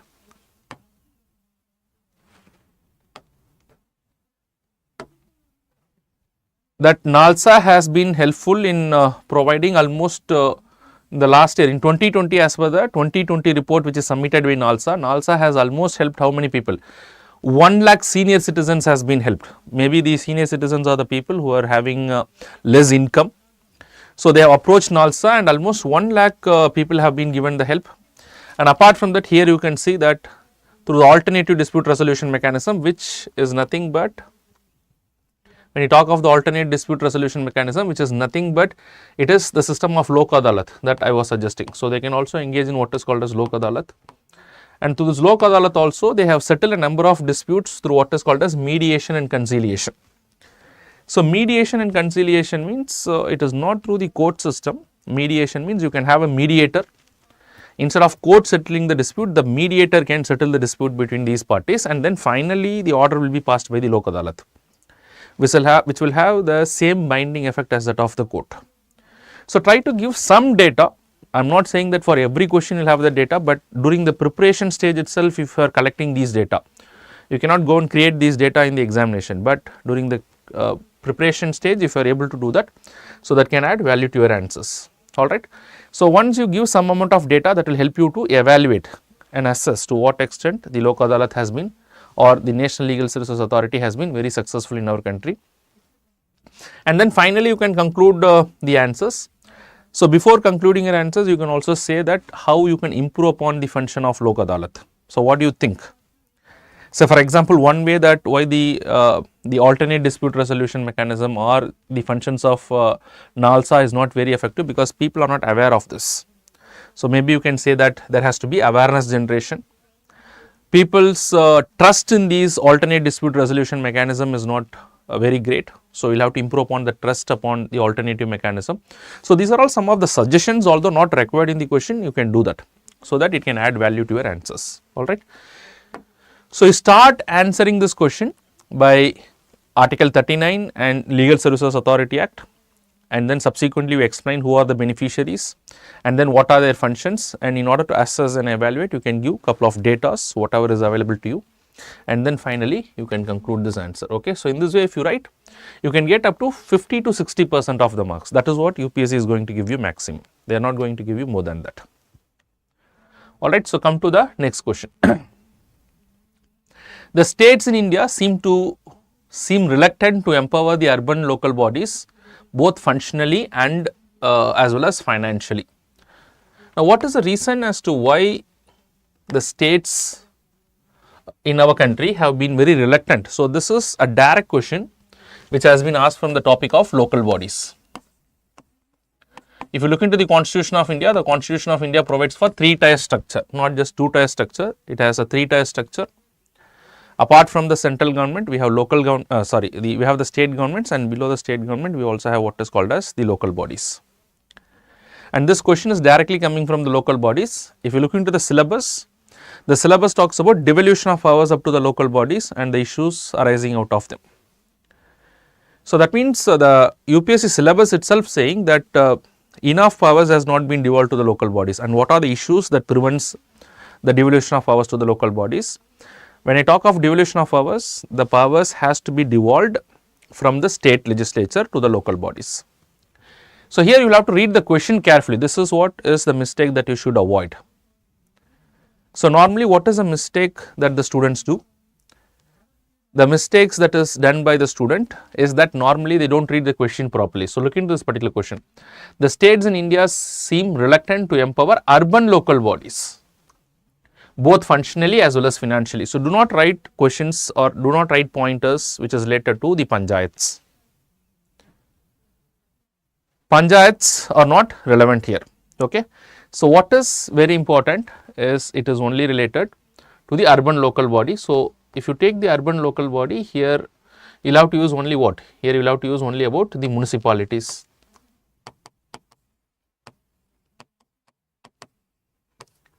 So, whatever is the problem that is related to municipalities, that is more than sufficient in this particular case. Okay, so how you can start this particular question? You should give the examiner the idea that you know what is the position of local bodies in our country. So, after the 73rd and 74th Constitutional Amendment Act, the local bodies has been given the constitutional status. Although specifically when you talk of the urban local body, it is 74th Constitutional Amendment Act, but you can write 73rd Constitutional Amendment Act also. So, they have been giving what is called as the constitutional bodies. They have been giving the constitutional status to the local bodies. But however, in the introduction itself, you try to give an idea that when you write it, that although a constitutional status has been given, it is not that the local bodies are deriving the powers from the constitution. Because the way that the 73rd and the 74th Constitutional Amendment Act has been passed, that the 73rd and the 74th Constitutional Amendment Act is not conferring a lot of powers upon the local bodies, although what they wanted to ensure is that they wanted to ensure constitutional status in terms of uniformity of elections, uniformity in terms of election, uniformity in terms of their structure, etc. But the constitution does not give them what? The constitution does not give them the powers and functions. That is not provided in the constitution itself. Okay.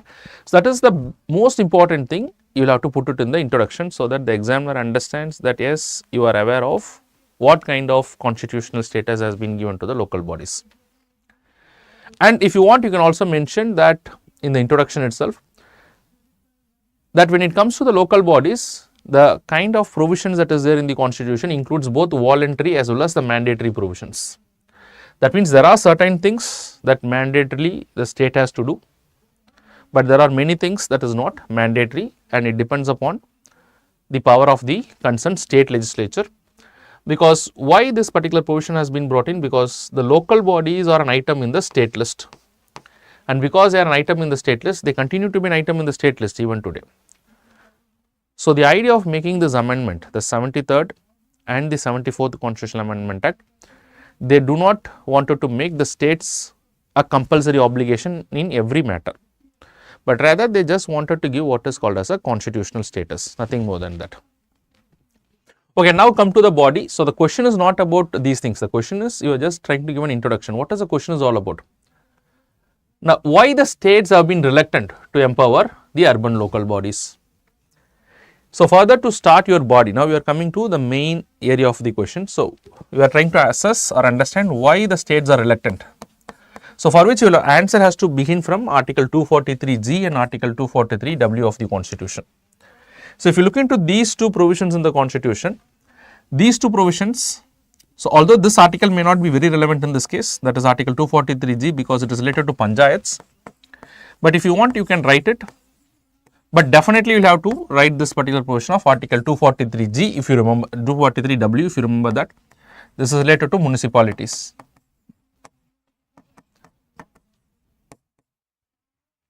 Because Article 243W as per the Constitution, if you see that, this article gives the power to the state legislature to devolve the powers. So, who is having the power? The state legislature is having the power. To what extent they will confer both the powers as well as the finances. And with regard to the power, you can also mention about the Schedule 12 of the Constitution. Schedule 12 of the Constitution and the 18 functional items. So, all these things can be written in the first paragraph itself. So, first paragraph is the introduction. I am talking about the first paragraph in the body.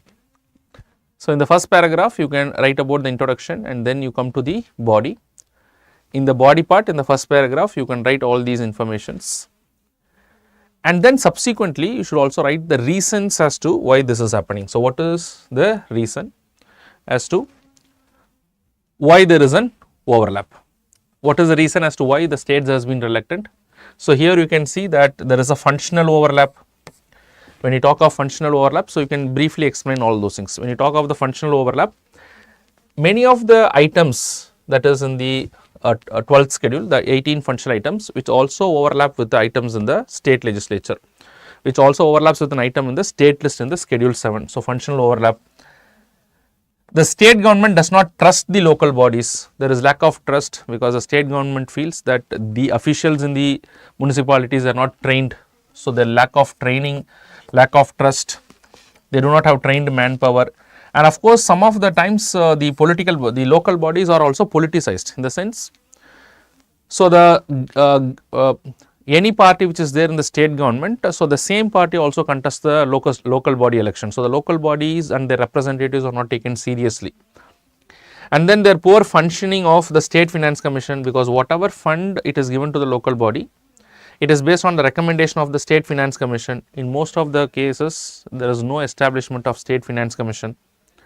Non-establishment of the metropolitan planning committee, which is a constitutional requirement. In fact, it is this metropolitan planning committee which will recommend for the developmental activities in case of municipalities. In all these cases, many of these things are not actually happening in the various states.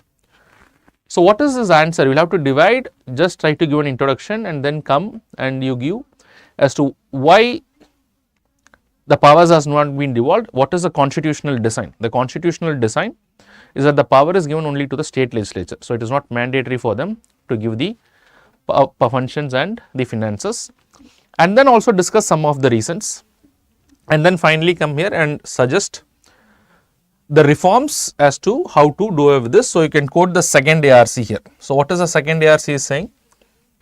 The second ARC is making it very clear that what is the basic reason as to why the local bodies has not been very effective, or what is the reason as to why the powers has not been conferred upon the local bodies, because of 3 F's. One is the local bodies lack the functions, that means they have not been given adequate powers. So the states have to give adequate powers. So you can mention that in the conclusion. One is the functions, which is also equal to the powers. Second is the functionaries. So the second one is the functionaries. When you talk of the functionaries, that means they do not have trained manpower, and also they lack what is called as the finances. Okay.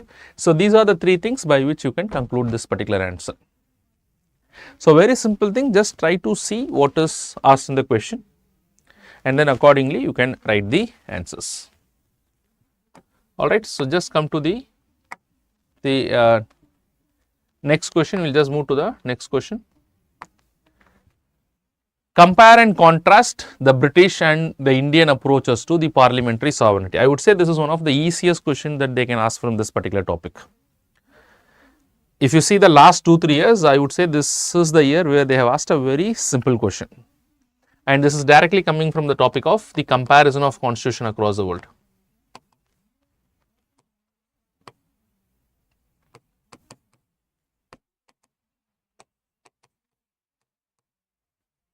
So this is also in your syllabus.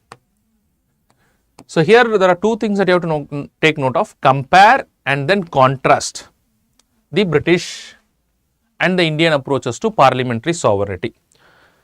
So that means in both, in case of India as well as in case of UK, there is a parliamentary form of government, and say in which areas that the parliamentary form of government. So parliamentary sovereignty means giving powers to the parliament.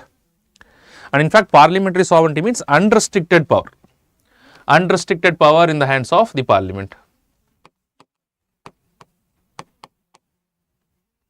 So the question has to revolve around what is the powers of the parliament, and with regard to the powers of the parliament, what is the position in Indian parliamentary system and what is the position in the British parliamentary system. So you can start with this particular question as to, you can just give a historical background this particular question. The Constitution of India has been evolved, and this is what you read in your historical underpinnings. There is a topic in your syllabus.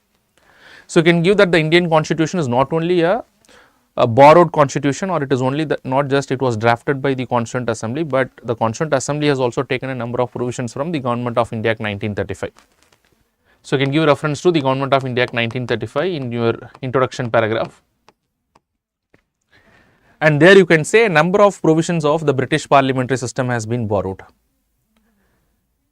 But when it comes to the powers of the parliament, you will have to compare as well as contrast. So, what are the areas where there is a similarity? You compare them and then contrast them where there is a difference. So, these are some of the areas. So, both the system have got parliamentary system, and the idea of having parliamentary system is ensuring the accountability of the government. So, the government has to be made accountable. So, how the government is made accountable? Because in both the countries, whoever forms the government, they should have a majority. In their parliamentary system also they should have a majority. In our parliamentary system also, the political party which is having the majority, only they can form the government, right? So, this is similarity. And then in both the government, if you see, there is something which is called as the parliamentary privileges. The members of the parliament in India exercise parliamentary privileges. A similar privilege also exercised by the members of the parliament in UK. In fact, the parliamentary privileges is the same thing. In fact, we have borrowed the same parliamentary privileges. Now, to that extent, in both the cases, there is a similarity. We cannot say that there is a difference. In these areas, there is a similarity.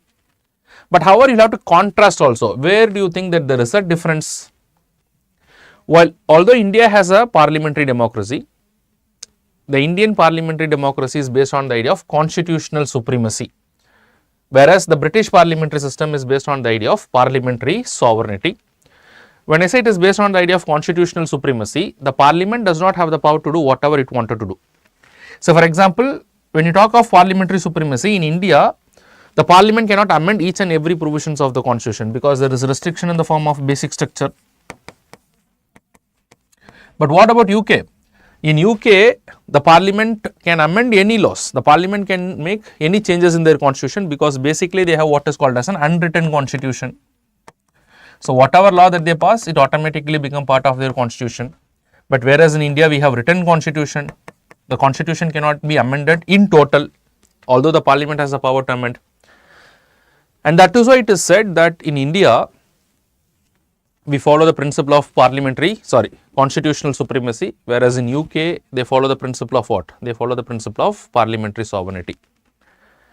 And that is why it is also sarcastically said by some of the political experts that the Parliament of United Kingdom can do anything except changing a man into a woman and a woman into a man. You can quote that also when you write the answers. So, these things can also fetch you extra marks. And apart from that, so this is more than sufficient for a 10 marker, but if you want more points, what are the other differences? The role of speaker in our country is little different from the speaker there. Not just the role of the speaker. In British parliamentary system, there is a convention. What is a convention in their parliamentary system? The convention is someone who is elected as a speaker, they resign from the party. They resign from the party, the speaker resign from the respective party. But that does not happen in India. In India, the speaker, there is no need to resign from the party. So, the idea is in the British parliamentary system, the speaker wanted to function as a neutral person. So, subsequently, we will also have a question of speaker. I will discuss there why the speaker has to be a very neutral person. So, we will also discuss that. So, try to understand, this is one of the easiest question of all the questions they could have asked from the comparison of constitution across the world. So, start with the introduction, say how the constitution of India has been influenced by the British constitution, especially the kind of parliamentary system, but then subsequently you compare and see what are the similarities, and then you also contrast where there is a difference. And then finally, you can conclude the answers saying that although a number of provision from the British parliamentary system has been borrowed, but Indian constitution is a unique constitution. It is not that we have just followed whatever is there in the British parliamentary system. And if you can add other differences, you can add, but keep one thing in your mind, do not overwrite. For a 10 marker, try to write an answer somewhere between 150 to 200 words, that is more than sufficient. Alright, so come to the next question quickly. Discuss the role of the presiding officers of the state legislature in maintaining the order and impartiality in conducting the legislative work, in facilitating the best democratic practices. So, what are the keywords? So, whenever you read something, just try to understand the keywords in the question. Discuss the role of presiding officers of the state legislature. Discuss the role of the presiding officers of the state legislature. So, here the question is not about the speaker in case of Lok Sabha, it is about the state legislature. It is the state legislature. So, this is very important. So, just make a note of this, state legislature. In maintaining the order and impartiality in conducting the legislative work and in facilitating the best democratic process. So, here the role of presiding officer. So, this is what is the question is all about, role of the presiding officer.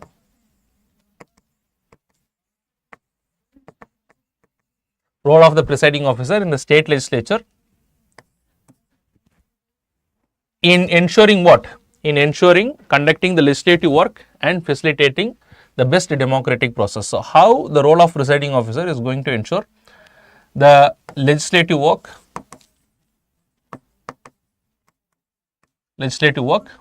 and facilitate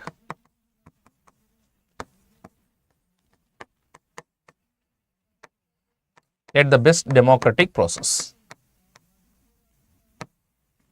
So, this is exactly what you will have to understand. So, even if you are not aware of the role of the presiding officers, still you can understand that even if you know about the speaker in case of Lok Sabha and the chairman in case of Rajya Sabha, almost the functions are the same. So, there is no much difference. So, you can use the same points even in case of the state legislature. So, just you will have to link these things, the role of presiding officer, and the presiding officer has to be impartial. We know that he has to be impartial and he has to be neutral in his function, and only when he maintains this, so he will be able to ensure the proper legislative work and facilitate the democratic process. You will have to just link these two things in your answer. Now, once you link these two things, then your answer becomes very effective. And the clue is given in the question itself. Discuss the role of presiding officer in the state legislature in maintaining order and impartiality in conducting the legislative work. So, what you can do is, you can, if you remember the constitutional provision, you can do that as per article 178 of the constitution. It establishes the office of the speaker in case of legislative assembly. If you do not remember also, it is fine, because you cannot remember each and every article in the question in the constitution. You can say that constitutionally the presiding officers, that is speaker in case of the legislative assembly and the chairman in case of the legislative council, in case if the state is having a legislative council, has a very important role to play. And in fact, they have a very important role to play that would ensure the work of the legislative assembly and the legislative council carried in a proper manner. Okay, so that is the introduction that you can give. If you remember the article, that is fine. And then once you give the introduction, then you come to the body of this particular question. So, in the body, you will have to first determine the functions. So, you can talk about the functions of the presiding officer. So, you know that what is their function? It is they have to ensure the discipline in the house, discipline and decorum in the house, and in order to ensure discipline and decorum in the house, they also have the disciplinary authority. They can take action against the members if they engage in. They are also the disciplinary authority in the house. They can take action, and they can also suspend the house when there is lack of quorum. And then apart from that, not only that, so they are the one that they will also disqualify the members in case of anti-defection law. Disqualify in case of anti-defection law. So, this also you can mention. It is only with their permission the bills can be introduced. It is only with their permission the motions can be introduced. Motion, bills, and in fact, it is the speaker who also certifies the money bill. So, you can explain all those things. Now, once you say some of their functions, now you try to link it with this area. So, these are their functions and how that will help in performing the legislative work and facilitate the democratic process. Suppose let us assume if the speaker is allowing indisciplinary activities and if he is not taking action, will them be able to carry out their legislative work? Will that facilitate a democratic process? What if the speaker is partial? He is not allowing the opposition members to talk. He is giving permission only to the ruling party. Will that ensure or facilitate a democratic process? What if the speaker is misusing the anti-defection law? Will that ensure a democratic process? What if the speaker is certifying the money bill wrongly? Will that ensure a democratic legislative process? So, in this way, try to understand that as per the Constitution of India, not only the speaker but also the chairman of Rajya Sabha, in this case the chairman of the Legislative Council, both are to function in a neutral manner. But however, they are not under the Constitution, there is no obligation for them to resign from the party, especially for the speaker in case of the Legislative Assembly. But still, there was in good faith that this particular provision has been taken up by the Constituent Assembly, that there is no need to resign. But still, they have to function in a independent and an impartial manner, so that they can allow the various business of the Legislative Assembly and the Legislative Council to be carried out in a proper manner. So, once you discuss this particular body, in the conclusion part, if you want, you can also use the previous question, whatever we discussed. So, what you can conclude as a conclusion? As a conclusion, you can come and say that it is very important that the presiding officers function in a neutral and an impartial manner and do not misuse their powers. And you can also suggest a healthy convention may be followed in our country as in United Kingdom. So, what is that healthy convention that you can say? The healthy convention is that they also resign from the party. In fact, it is not there in the Constitution of UK, it is only a conventional practice. So, probably we can also follow certain best conventional practice which is followed in the other countries. So, you can suggest that also, and that would ensure a better democratic process without any doubt. There is no doubt in that. Okay. So, if you want, you can conclude by saying that as well. So, start your question, try to understand what is given in the question, try to break what is given in the question, and then try to answer the questions. All right. So, I am not just explaining each and everything, the idea is just to give the crisp idea as to how to approach the questions. Okay. So, come to the next question. Discuss the role of the Competition Commission of India in containing the abuse of the dominant position. So, here itself they are giving a clue to you. Discuss the Competition Commission of India in containing the abuse of dominant position in multinational corporations in India. Refer to the recent decisions. Now, this is directly a question that is asked again from your syllabus. So, there is a syllabus which talks about the constitutional bodies, statutory bodies, regulatory bodies and quasi-judicial bodies. So, I have been always telling the students, definitely you will get a question from this particular area, and again mostly from what is there in the current affairs. Now, this question has been exactly picked from this particular area. So, this year there was number of cases that has gone to the Competition Commission of India, especially with regard to WhatsApp, with regard to Google.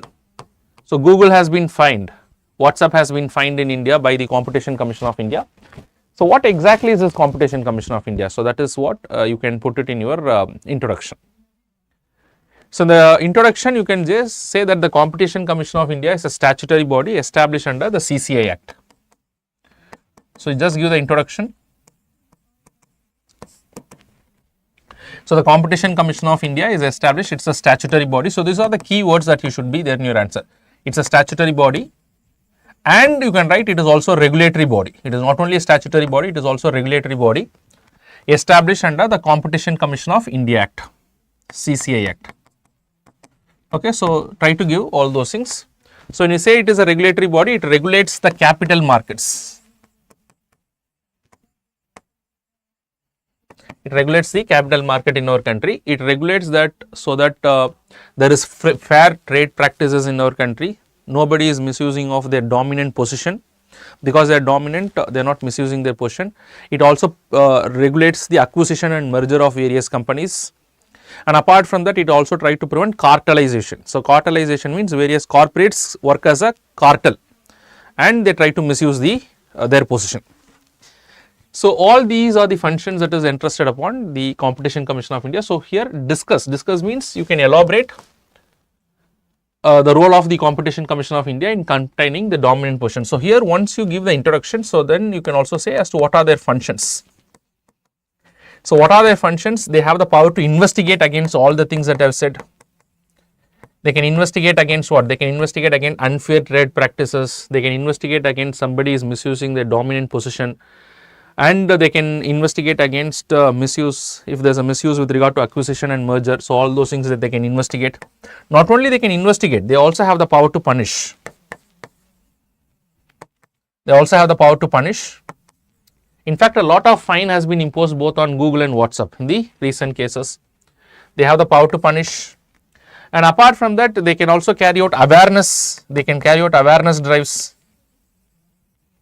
And apart from that, they can also carry out research work as to how to improve upon the fair trade practices in our country. So, these are the major functions that has been interested upon the Competition Commission of India. And today the competition, so before you conclude this particular answer, today there are a lot of challenges to the Competition Commission of India. So, as long as these challenges are met, the Competition Commission of India cannot function very well. So, what are the challenges that is there towards the Competition Commission of India?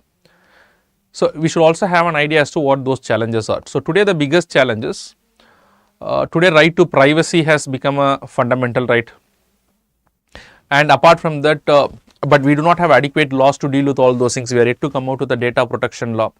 So, how the Competition Commission of India has to deal with all those things when the company is using the data or misusing the data of the people, and that could be used for unfair practices. Say for example, Google is something today. Google use a lot of artificial intelligence. So, everybody is using this particular product Google, and through artificial intelligence Google can it can misuse the data that it has acquired by using its applications, and by which it can use to promote its products. So, thereby it can have because of its dominant position, it can have an edge in the products that it comes with. So, how the Competition Commission of India is going to regulate all those things? The Competition Commission of India has to evolve with technology, especially with things like artificial intelligence today, and they need to have an effective data protection law. It has not yet out, which the government has to do, and accordingly the Competition Commission of India has to deal with all those things. So, these are all some of the challenges which is there. So, I will just take you to some of the other points also, you can just have a look into this. So, what are the other challenges with regard to the, I will just quickly go to that particular question. You can see the challenges with regard to the Competition Commission of India. So, here you can see that. Okay, so that question probably is not here. All right, no issues. So, these are all some of the challenges that you will have to there, and these challenges has also been noted by the decisions which is given by the Competition Commission of India. So, you can also recommend those challenges. You can also write about those challenges before you conclude these answers. That would put the Competition Commission of India in a better position to deal with all these issues. So, again a very simple question has been asked because it was there in the current affairs. All right. So, come to the next question, again a very simple question. This is the simplest question that they can ask from e-governance. In the last I would say 5 to 6 years, never ever such a simple question has been asked from e-governance, because they have gone back to the initial era. So, this is how they started asking question in 2013 when they added this particular topic of e-governance. And this time they have again asked a very simple question. So, what this particular question, have a look into this particular question. So, the question says, e-governance as a critical tool for governance has assured effectiveness, transparency and accountability in governments. What inadequacies hamper the enhancement of these features? So, basically the key words here are, first is e-governance. So, you can start by introducing as to what is e-governance, what is your understanding of e-governance. So, what is e-governance? You can just briefly explain in the introduction. E-governance is nothing but use of information and communication technologies in delivering the government services. Very good. So, once you are done, then that is done. And if you want, you can write more. Again, it depends upon the kind of time that you have, but this is more than sufficient once you explain as to what is e-governance. Use of information and communication technologies in delivering various government services.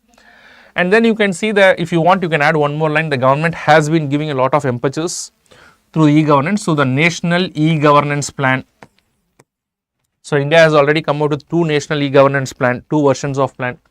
And apart from that, today if you want, you can say that today the umbrella program for e-governance is the Digital India program. Digital India program. Digital India is the umbrella program which is also trying to give impetus to e-governance. So, this much you can put it in the introduction if you want, nothing more than that, this is more than sufficient.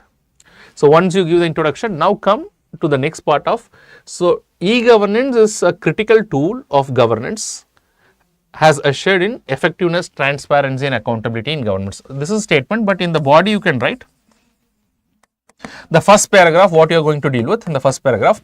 Now, how e-governance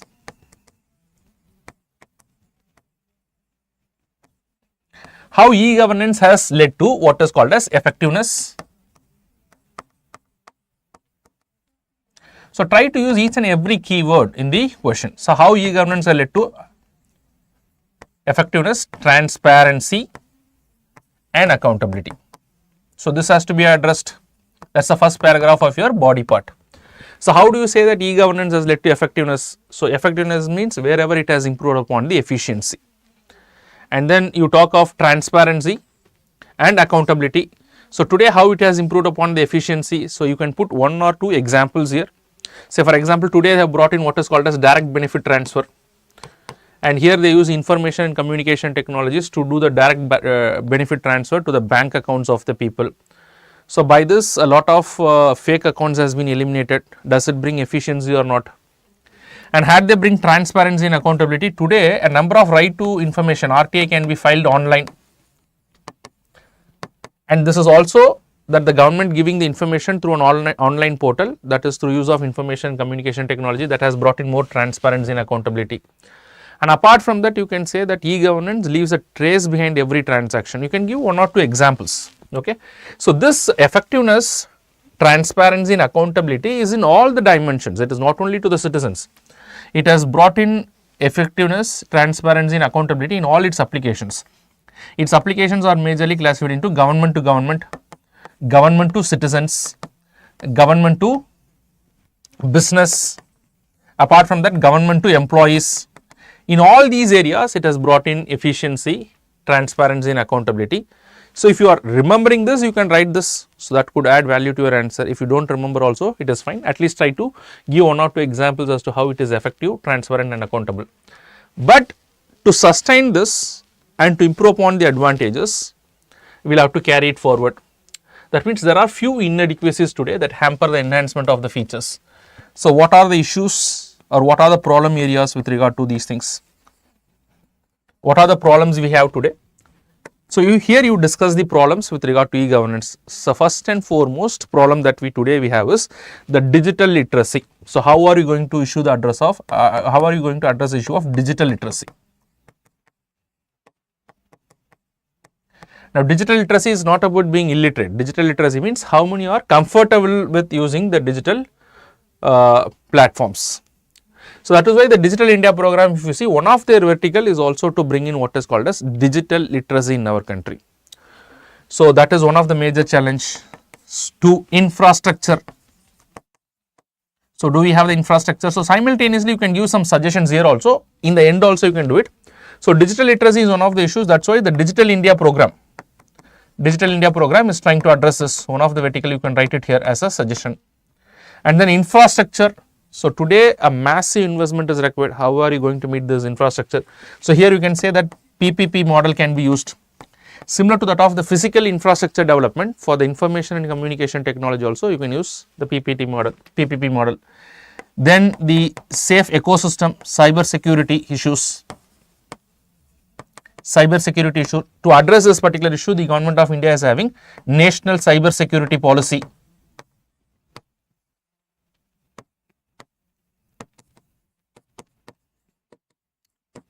Apart from that, the major challenge that we have today is inadequate legal mechanism. So, the fourth thing that you can add is that we have inadequate legal mechanisms.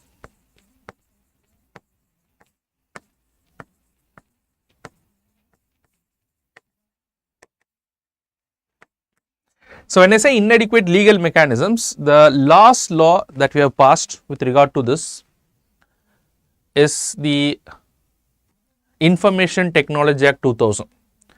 The Information Technology Act 2000 is the latest law that we have got. But the Information Technology Act was passed in when? The Information Technology Act was passed in 2000. The Information Technology Act was passed in 2000. That's the latest law that is regulating the use of information and communication technologies, the digital certificates that has been provided today. But then the right to privacy was not a fundamental right, but right to privacy today is a fundamental right. So, are we having adequate legal mechanisms to take care of all those things? So, that has to be part of the last thing. So, we will have to take into account all these things when you write the answer. Very simple question. So, what is the format you should have? You should try to answer whatever is given in the question. Try to define what is e-governance, how e-governance promotes effectiveness, transparency and accountability, what are the challenges, and then some suggestions. If you write in this way, you will get 60% of the marks, no doubt in that. Alright. So, come to the next question.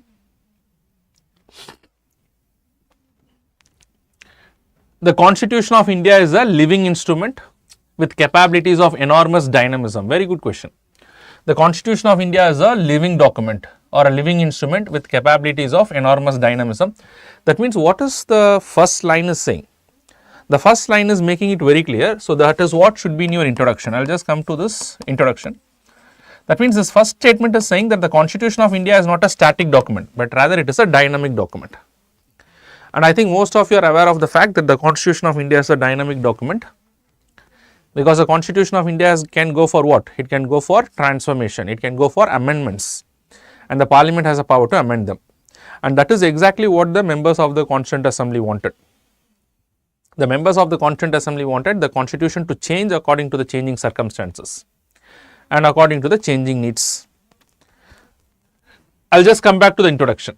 It is a constitution made for a progressive society, because the society is going to progress. The challenges when the constitution was framed is not going to be the same. The social, economic and the political challenges are going to change. So, according to the changes, the constitution should transform. That is the idea, that is a vision the Constituent Assembly members also had. Illustrate with special reference to expanding horizons to the right to life and personal liberty. So, this is directly a question again from your syllabus, from the first part of your syllabus. What is the first part is saying? Historical underpinnings, salient features, and it also talks about important significant provisions and the basic structure. So, that is the area from which this particular question has been asked.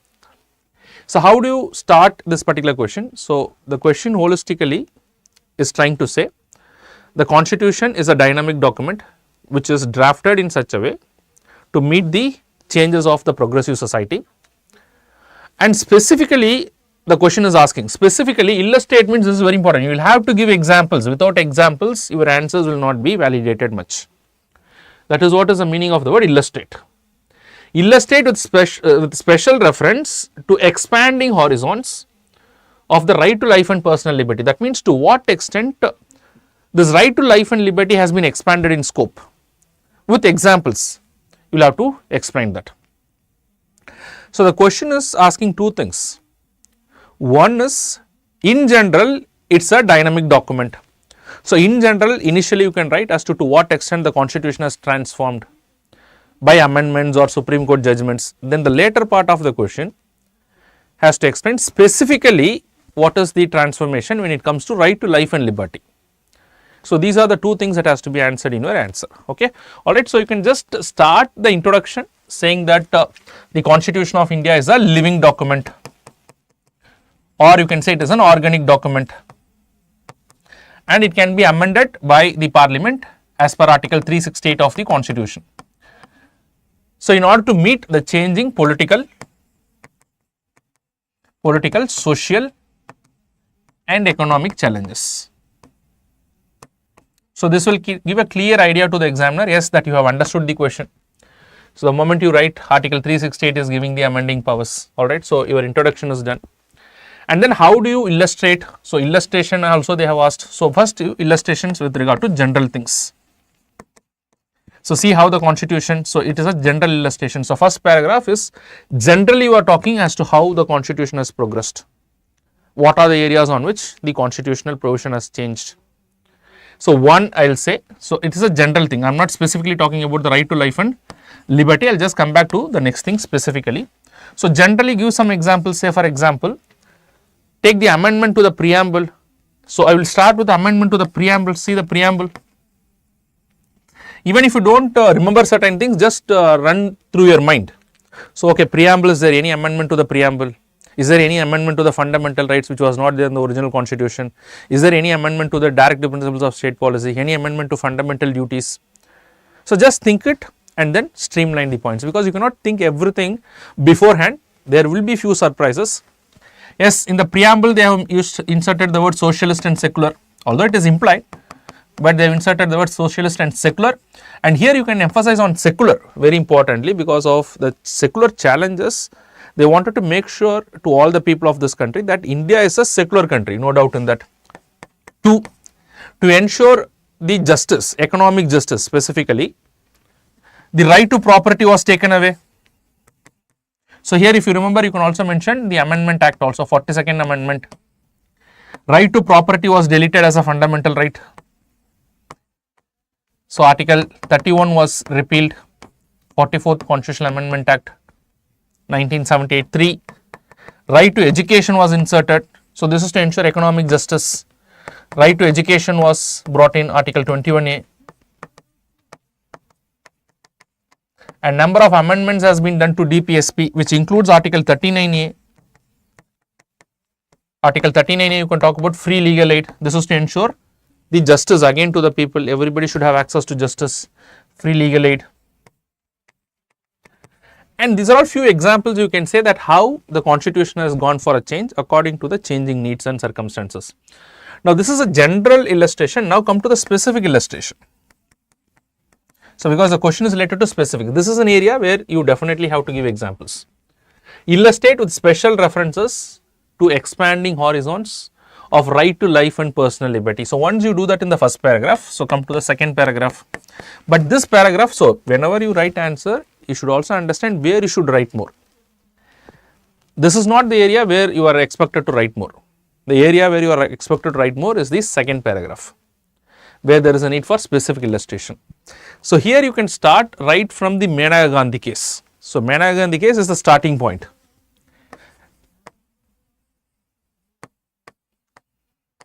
Menaka Gandhi case 1978.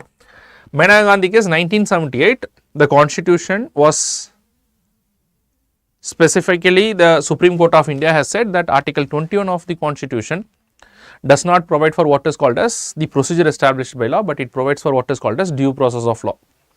So, this is one important illustration which has led to the expansion of the scope of right to property. So, starting Menaka Gandhi case, you can explain the other things. So, one is Menaka Gandhi case, which has been one of the major reason, which is the major reason as for to the expansion of the right to life and personal liberty. So, after Menaka Gandhi case, once you specify that, then you can write down the recent examples. Always try to give the recent examples. Right to privacy in Justice Puttaswamy case. So, Justice Puttaswamy case, right to privacy is one example how the scope has been expanded. Then you talk of the right to marry a person of one's choice. There is a case which is called as Hadia case. Hadia case in 2018, where right to marry a person of one's choice. So, we have seen about right to privacy, we have seen Hadia case, right to marry a person of one's choice, right to marry. And then apart from that, if you want, you can also add right to die with dignity. Right to die with dignity has been recognized as a fundamental right.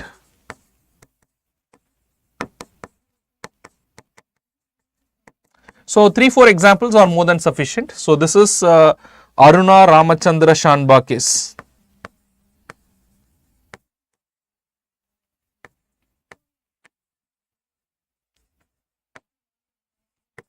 So, these are all some of the specific illustrations that you can give as to how the expansion of the right to life and liberty has happened in our country.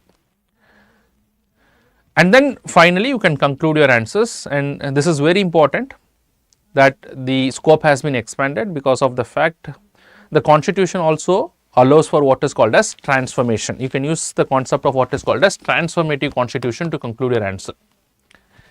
There is something which is called as an idea of transformative constitution. If you want, you can just read more about it. So, I would say this idea of this particular question is more related to the idea of transformative constitution. That constitution as a document has the potential to transform the society. And who has to play a very influential role, an important role here is the judiciary. the judiciary has an important role in liberally interpreting the constitution to protect the rights of the people, to transform the constitution. And in fact, I would say all these judgments, the right to privacy in Justice Puttaswamy case, the right to die with dignity in Aruna Ramachandra Shanba case, the right to marry a person of one choice in the Hadia case, these are all ideas of what? These are all ideas of transforming the society by upholding the values in the constitution. Okay, so that is something that you can use it as a conclusion. So once you put all those things, I am very sure that you are going to get 65% of the marks, no doubt in those things. Alright, so come to the next question. We have few more questions, let us try to wind it up. So again a very good question, come to question number 12. Shall I proceed further? Shall I move forward to the next question? So a few more time, I do understand that it has been a very long session, but yes, to give a better explanation, I think we will have to take some time. So come to the next question. Explain the constitutional perspectives of gender justice with the help of relevant constitutional provisions and case laws. That is what we will have to understand. So explain the constitutional perspective of gender justice with the help of relevant, two things are very important, with the help of relevant constitutional provisions and the case laws. See, wherever the question itself is specifically asking something, you will have to provide that. If the question is not asking something specifically, whether you provide or you do not provide, it is fine. But in this case, it is very important. Explain the constitutional perspectives. You will have to explain the constitutional perspectives of gender justice with the help of relevant constitutional provisions and the case laws. That means the question is saying that as per the Constitution of India, there are certain provisions, and apart from that, there are certain Supreme Court judgments which are given. The Supreme Court has given this judgment with the idea of ensuring gender justice. The provisions has been incorporated into the Constitution with the idea of what? The provisions has been incorporated into the Constitution with the idea of ensuring gender justice, and explain them.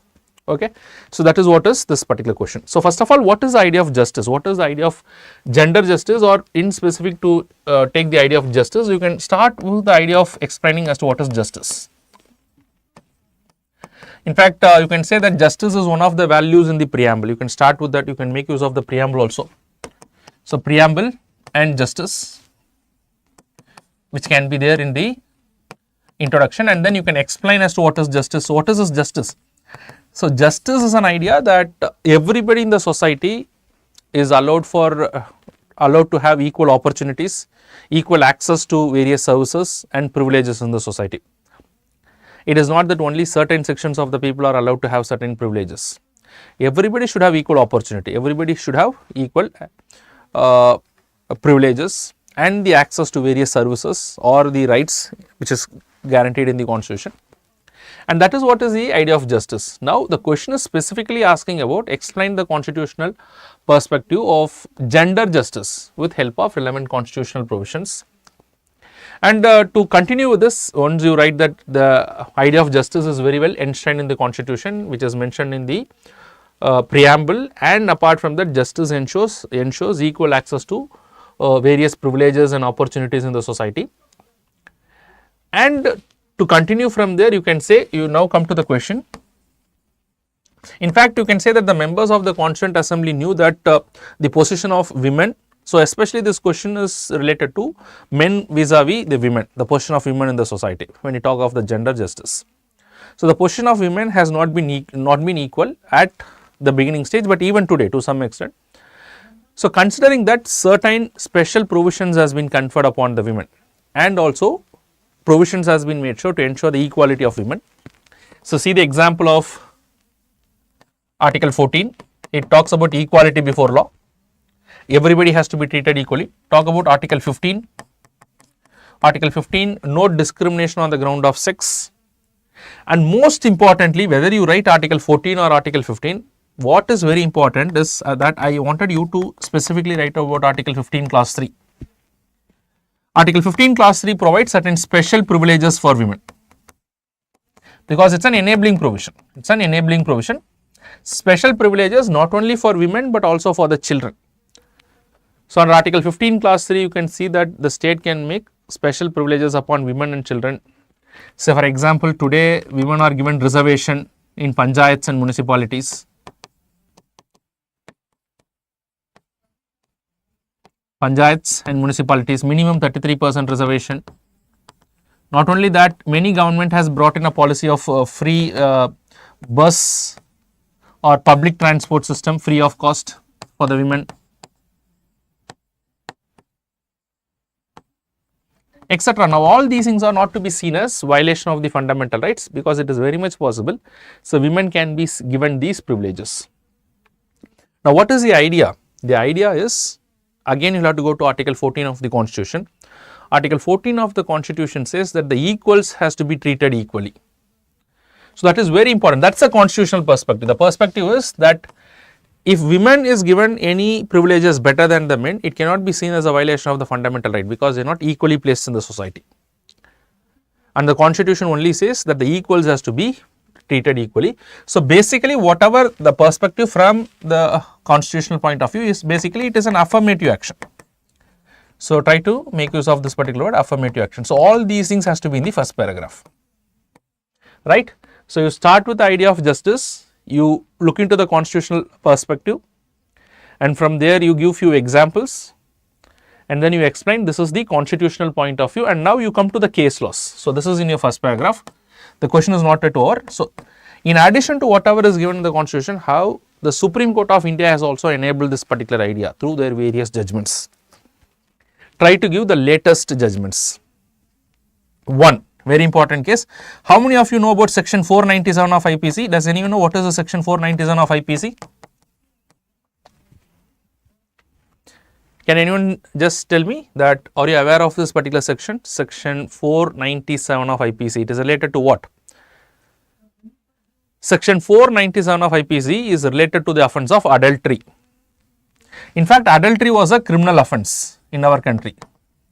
Adultery means sex or a sexual intercourse, as per this definition. Sexual intercourse outside the marriage was considered to be a punishable offence. And recently, the Supreme Court of India, in a case which is called as the Joseph Shine case, in the year 2018, has struck down this particular provision, section 497 of IPC, because here there was a lot of discriminatory practices between men and women when it comes to the offence of adultery. And in fact, under this particular section, women was considered to be a property of men. And the Supreme Court said that this is a grave violation of Article 21 and the other provisions also, because if you see women as a property of a man, that goes against the dignified life of a woman. And hence, to that extent, we are striking down section 497 of IPC. It is not ensuring justice between men and women. So, here the Supreme Court is also taking into consideration of gender justice, and that is how they have given this particular judgment. And if not this particular case, at least everybody should be aware of a case which is called as the Sabrimala temple case. In the Sabrimala temple case, the Supreme Court said that if women is not allowed to enter into the temple or the main shrine of the temple in Kerala, then that would amount to the practice of untouchability, which is violation of Article 17 of the Constitution, which is also violative of Article 15 of the Constitution, discrimination on the ground of sex. So, you can make use of this particular case, Sabrimala case.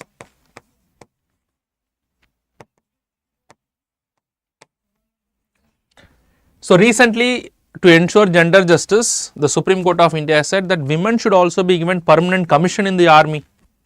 Now, for a long time, the women were not allowed to enter into the permanent commission in the army. So, now the Supreme Court of India in 2020 has said that if women are not allowed to enter into the permanent commission in the army, then that is also a violation of their fundamental right. There is no equal treatment, there is a gender injustice. You can add that perspective also. If you want more examples, you can also make use of the Uniform Civil Code. At least you can use one example in the Shah Banu case. In the Shah Banu case, one more example if you want, you can use the Shah Banu case. As long as there is no Uniform Civil Code, there will be what is called as gender injustice. This is what the Supreme Court has said. And from the perspective of ensuring gender justice, the Supreme Court of India said that it is better that we bring in a Uniform Civil Code. So, see how many points you can generate. Try to answer to what the question is asking. If you answer to what the question is asking, definitely you can write a beautiful answer. So, here you will have to just explain as to what is the idea of justice and what is the idea behind the gender justice, and what are the provisions to take care of the gender justice from the constitution, and apart from the constitution, what are the various judgments that has been given by the courts. So, once you give that, then definitely you will get minimum 60% of the marks, no doubt. So, all these things, at least few constitutional provisions has to be there, 1 or 2 judgments has to be there, then only the marks may be awarded by the examiner also, otherwise he will also be helpless. Alright, so with that we will just go to the next question. So, come to the next question. Account, so this is one of the traditional areas. See that UPSC is also asking for a traditional question. So, this should also be very, so one of the inference that I can draw from the question paper this year is, students should also not disproportionately allocate their time only in the current affairs. Although I am not undermining the importance of current affairs, but from this year's question paper I can clearly understand that UPSC wants all the aspirants who are to clear the examination, they should have a proper understanding of the conventional knowledge. So, only when their conventional knowledge is good, and on top of that they can also add their current affairs, then it is like an icing on the cake. So, only you cannot read the current affairs, that will be a very shallow knowledge. How can you know the entire provisions of the constitution, or how can you understand our political system just by reading the current affairs? So, first you will have to go through the conventional knowledge, and once you have a proper understanding of that, on top of that you add to the current affairs, that is going to help you. So, this is one question, purely conventional knowledge. See here, account on the legal and the political factors. So, this is what the key area that you have to address. Account on the legal and the political factors responsible for reduced frequency of using Article 356 by the Union government since mid-90s. That means the question itself is clearly saying post 1990 the use of Article 356 has been reduced. So, 2 major reasons for that is, one is the legal and the political factors. So, we will have to explain what are these legal and political factors that has led to the reduced use of Article 356. So, introduction, you can start with Article 356. So, you can very well write as to what is Article 356. So, give a brief as to what is this Article 356. So, Article 356 allows the president to impose what is called as a president rule in a particular state when there is a constitutional breakdown. So, this is very important one, when there is a constitutional breakdown in that particular state. Okay, so this much is sufficient enough. And in fact, if you want, you can add more. In fact, this provision was supported by Dr. B.R. Ambedkar. When he supported this particular provision, he wanted this particular provision to be a dead letter, in fact, in the constitution. He wanted this particular provision to be a dead letter. So, this is what Dr. B.R. Ambedkar himself has said. But unfortunately, what he envisaged to be a dead letter has become a deadly weapon. It has been used more than 125 times in the constitutional history of India, but of late it has been not much used after 1990s. So, now this much you can write it in the introduction, and now come to the body. So, here in the body you write the other things. Now, in the body you classify that into what are the legal as well as the political factors. First, let us analyze the political factors and then I will come to the legal factors. So, classify it. So, this is the body part. So, first paragraph you deal with the political factors, or you can write it in the point format also. There is no hard and fast rule as to whether you have to write it in point format or whether you have to write it in the form of paragraphs. All that you will have to ensure, what you will have to ensure? All that you will have to ensure is that whatever is your strength, accordingly you can write it.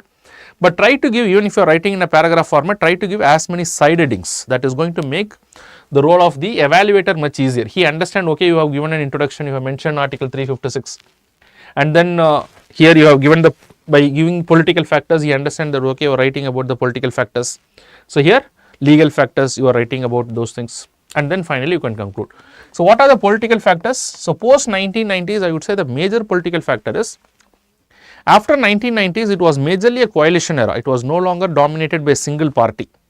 It was majorly a coalition era, and because of the coalition politics, any party which is there in power, it has a lot of compulsions because there was a coalition regime. So, one is the political factor, I would say it is a coalition regime. And then the strengthening of the regional parties have become much stronger, and the growth of regional parties is another reason. And the third factor I would say politically is also the awareness generation among the people because people also understood that this power has been misused. Literacy rate increasing, awareness increasing, the role of media and all those things, this could be other factors, I would say. So politically these are the reasons that has reduced the misuse, but what is more important is legally.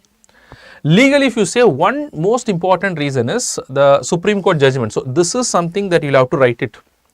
Without this, your answers will not be complete. The SR Bommai case in 1994. See the year that they have given, and this is also coinciding. So since mid 1990s. In fact, it was in 1994 the SR Bommai judgment was given by the Supreme Court. And you can also write about the guidelines if you want briefly, which was given by the SR Bommai case. And one of the important judgment that was given in the SR Bommai case is that the Supreme Court has categorically said in the SR Bommai case that the misuse of Article 356 by the President of India is subject to judicial review.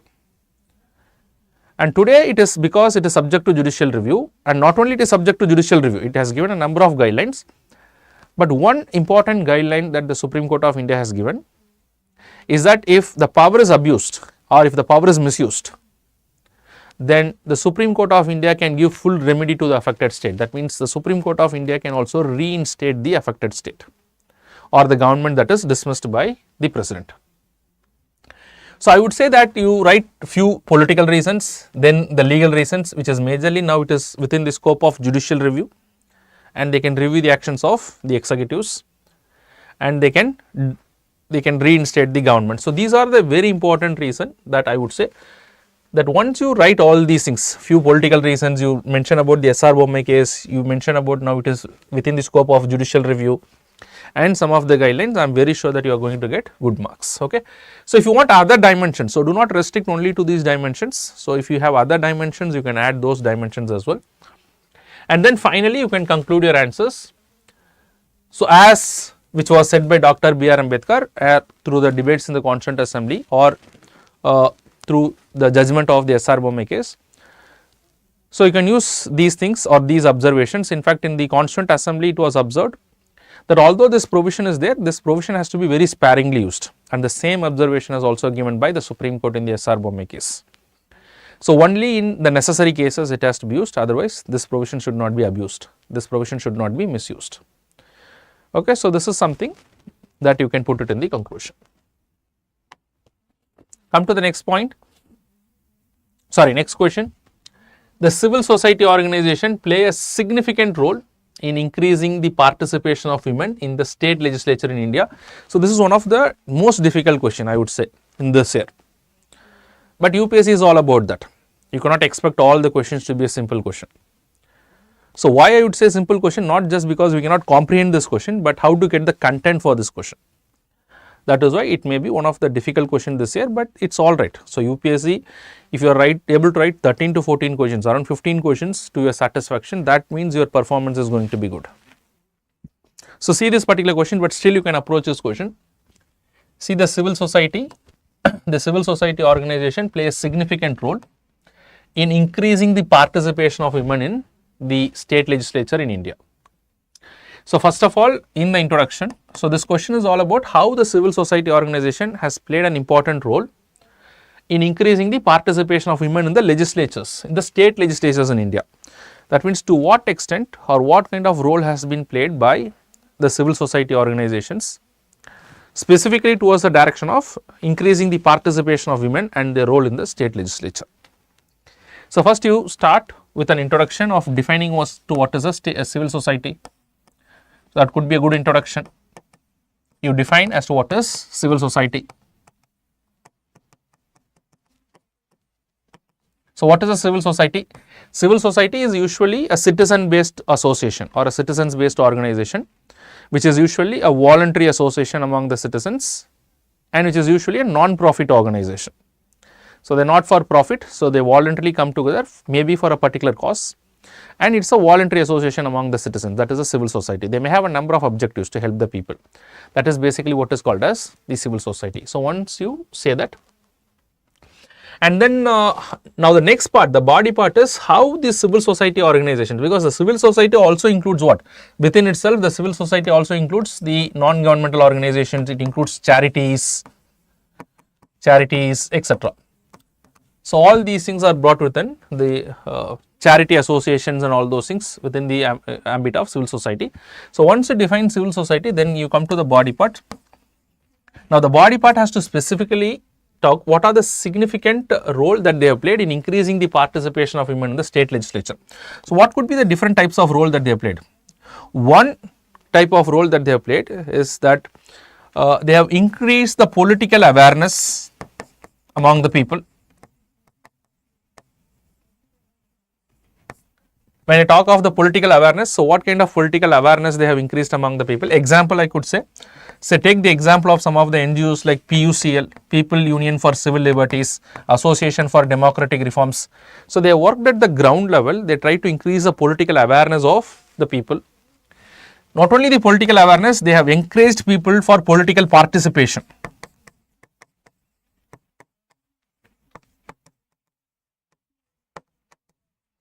Political participation, and in fact they have roped in number of people in various social activist role, people's participation. So they have roped a number of women at the grassroots level in participating in governance activities.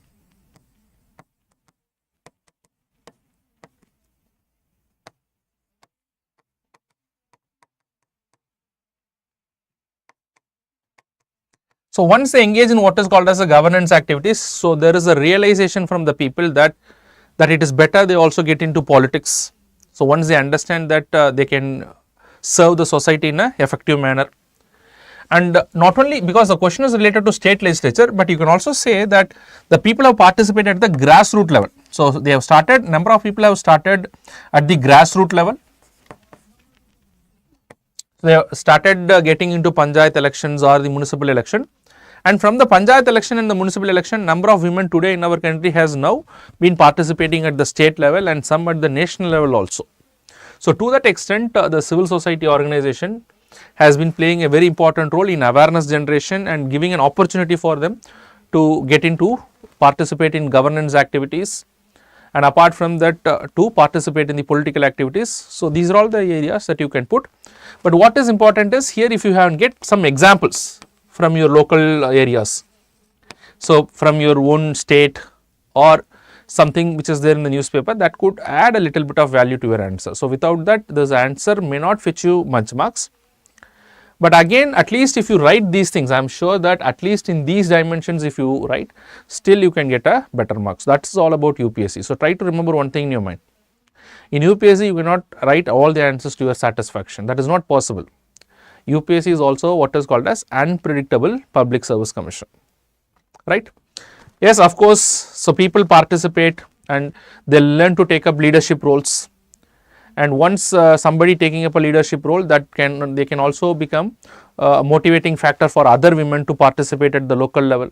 So today I could also give one more example. I can add one more example to that. There are a number of NGOs that have taken up the cause of reservation for women in the state legislature and in the Lok Sabha. Today there is reservation to women only in the local bodies, panchayat and municipalities, and there is a lot of pressure from the government today to take up a reservation or to give reservation to women in the local bodies as well. So that can also be added. So that initiative has also been taken up by the civil society organizations. So in this way, the civil society organization has definitely played a very effective role, because there is no other player. The government is not doing any of these things. In fact, it is the it is the civil society organizations which is taking up this particular role and helping the women to actively participate and to participate in the political activities, and thereby they also take part in the various functions of the state legislature. All right. So this is not a very easy question to answer, accepting that, but yes, if such question comes in the examination, try to attempt such questions. Okay, come to the I think the second last question for today's discussion. So come to the next question. Again, it's a very traditional question. Explain the significance of the 101st Constitutional Amendment Act. So it is very important you know what is 101st Constitutional Amendment Act. It's a very old question, but still been asked repeatedly. 101st Constitutional Amendment Act. So here the question is about, so here you can introduce explaining as to what is this 101st Constitutional Amendment Act. It is the 101st Constitutional Amendment Act which inserted what is called as a GST reforms. Amendment Act, which brought in what is called as the GST reforms. So today the GST reforms has subsumed all the indirect taxes in our country, and there is one tax when it comes to the indirect tax where both the center and the state can tax is the GST tax, goods and services tax. So that is something that you can put it here. So what is the question? It is not about asking you more about GST, but it is asking about the significance of GST. So what is the significance of GST is what will be part of your body. But if you want, you can give some explanation with regard to GST. So 101st Constitutional Amendment Act, which has subsumed all the indirect taxes, and as I already said, now it allows both the center and the state to tax. But what is the significance? If you see, the significance is that first they wanted to rationalize the taxing structure. They want to rationalize. Earlier there was tax on tax and there was no rationalization of tax. So hence they wanted to today rationalize that. And then it was also found that because of this rationalization, the tax collection could also improve. So improvement in tax collection.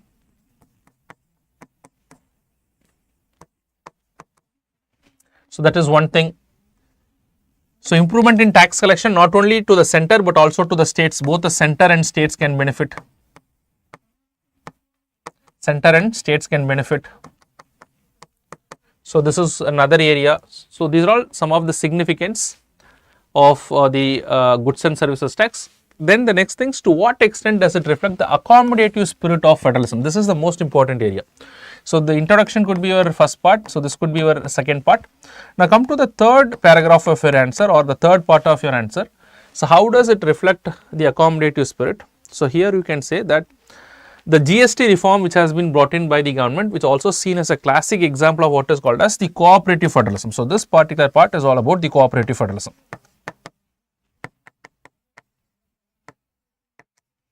So as long as you don't write all the three parts, you may not get the better marks. So the third part is you will have to explain cooperative federalism, how the GST reform is related to cooperative federalism. So for that, you can just write, it is also seen by experts that the idea of GST reforms and the way that the GST reforms has been brought into our country is a classic example of what? Cooperative federalism, where the center and the state work together for a common purpose. So here the purpose is more tax collection. It is better for both the center and the state. It is a better development.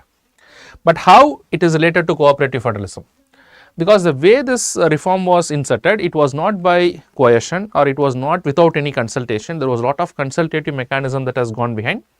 And after the consultation process, by virtue of Article 279A, today under the Constitution, they have brought in what is called as a GST Council. So here you will have to mention about Article 279A and the GST Council, and majorly you will have to talk about the composition of this GST Council. If not completely, at least briefly write about the composition of GST Council. And today, not only the composition of GST Council, this GST Council is also the apex body to decide various decisions with regard to the GST. In fact, if you want in the before you start this, to ensure that it is with the idea of cooperative federalism, you can also say that initially the states were very skeptical that they will lose the revenue, but the center has promised that you will not lose the revenue because for the first years we are going to give you GST compensation. So if you want, you can also mention that. So how it is related to the idea of not just because of the GST Council, which is the apex body, and this apex body is the one which will also decide about the various tax rates. Whatever is the tax rates with regard to various products, who is going to decide that? It is the GST Council, and this GST Council has got representation from both the states as well as the center. In fact, the center has less weightage than the states. The states has 2/3 weightage and the center has 1/3 weightage. But neither the state nor the center can decide something unilaterally, because they need to have, I think, 3/4 weightage. So it has to be supported by both center as well as the state. So they will decide as to what is the tax rates of various goods. They will also decide as to which products may be exempted from taxation. So this is a classic example of what? Cooperative federalism for a common good. And the decisions are not unilaterally taken by the center. Okay, so this is one example of idea of cooperative federalism. Now, on top of this, when the GST reform was to be brought in, the center gave a guarantee to the states. Now, what is the guarantee that the center has given? So this is point number 1. The GST Council is point number 1. Point number 2, you can write that the center also gave a guarantee that they will give a GST compensation, or a GST compensation fund would be created, and the GST compensation fund, every year a certain amount of fund will be there in the GST compensation fund, and any state, because of the implementation of GST today, because of the implementation of GST, if any state has gone for a revenue loss, because that is a complex tax structure, so you do not have to worry about that, but the states were initially skeptical that if GST is implemented, they might lose some of their taxes or tax revenue. Center said, don't worry, whatever is the compensation, whatever is the loss that you have, we will compensate, we will give you the compensation, and this compensation will continue for the first 5 years, and year on year we will increase the compensation also in case if there is any loss for you. So this is a classic move that the center has done with the idea of what is called as cooperative federalism. Now try to understand this cooperative, GST reforms is definitely a very good boost to the Indian economy. It has increased upon the revenue collection, no doubt, but at the same time many states were reluctant, but the center was very liberal. They were willing to consult, they are willing to cooperate with the states, and that is why the structure that has been given to the GST council, where the states has been given more weightage, but they cannot decide unilaterally, and similarly the center cannot decide unilaterally. The center also agreed to give what is called as GST compensation. So these are all examples to what extent does it reflect the accommodative spirit of federalism. So these are all the examples. Without these examples you cannot say that they reflect the cooperative federalism. Okay, so try to give these examples also, and if you want you can just put down some other points also. In addition to this, there are also a lot of other examples which is related to cooperative federalism where you can conclude that, or in your conclusion you can say how the cooperative federalism is very important to achieve the national interest or to achieve a better results both for the center and the states. Alright, so this is also done. Come to the next question. Explain the structure of the parliamentary committee system. How for the financial committees? Look at here. Explain the structure of the parliamentary committee system. How for the financial committees helped in institutionalization of Indian Parliament. So explain the structure of parliamentary committees. So I would explain the question. The introduction is what? The introduction is about the structure of the parliamentary committees. Or you can start with that. So here you will give the structure of the parliamentary committees. Or if you are good in making the diagram, you can make the diagram also. So before doing that, you can explain as to what is a parliamentary committee. So this could be explained in a line or two. What is a parliamentary committee? A parliamentary committee would consist of a group of members of parliament and who help the parliament in discharging their duties and responsibilities. So structure of parliamentary committee, if you want you can make this diagram also. So put parliamentary committees. So under the parliamentary committees you can at least put 4 types of parliamentary committees majorly: financial committees, departmentally related standing committees, and then you have administrative committees, and then you have ad hoc committees. So this is what is the structure of parliamentary committee. So you can make this diagram also, put it in a box. So this is your introduction part. Now come to how far have the financial committees. Now the question is not concerned about any of the committees. The question is specifically pointing to the financial committees. So that is what you should avoid. Sometimes what the students do, they keep overwriting when they know something. So here there is no need to overwrite anything. Okay. So here you directly come to the body part. So body part has to briefly explain the first part of the paragraph. The first paragraph will briefly explain as to what is a financial committee. You talk only about the financial committee, not apart from the other committees. We know that the financial committees of the parliament includes the public accounts committee, estimates committee, and the committee on public sector undertaking. So these are the financial committees. Now the question is not you will have to keep explaining about the financial committees. That is not the question. You can just mention as to what are the financial committees. But how far the financial committees helped in helped in institutionalization of Indian Parliament. Now, what does it mean by institutionalization of Indian Parliament? So that is what is the next thing. So you have explained the financial committees, which means briefly there are 3 important financial committees: Public Accounts Committee, Estimates Committee, Committee on Public Sector Undertaking, and they in fact ensure institutionalization of the Parliament. So here in the next paragraph, probably you'll have to explain what does it mean. What does it mean institutionalization of parliament?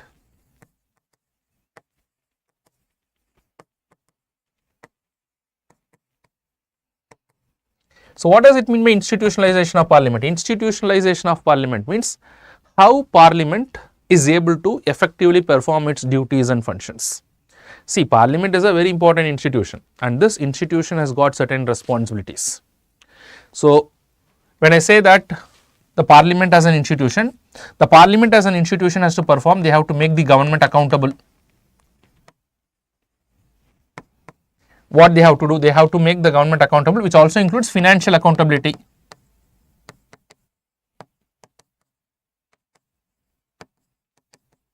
They have to pass the budget. They have to make laws. And of course, they are also involved in certain quasi-judicial function. These are the major functions. Now, of the functions, you see in which of these functions do you think that the financial committees have got an important role?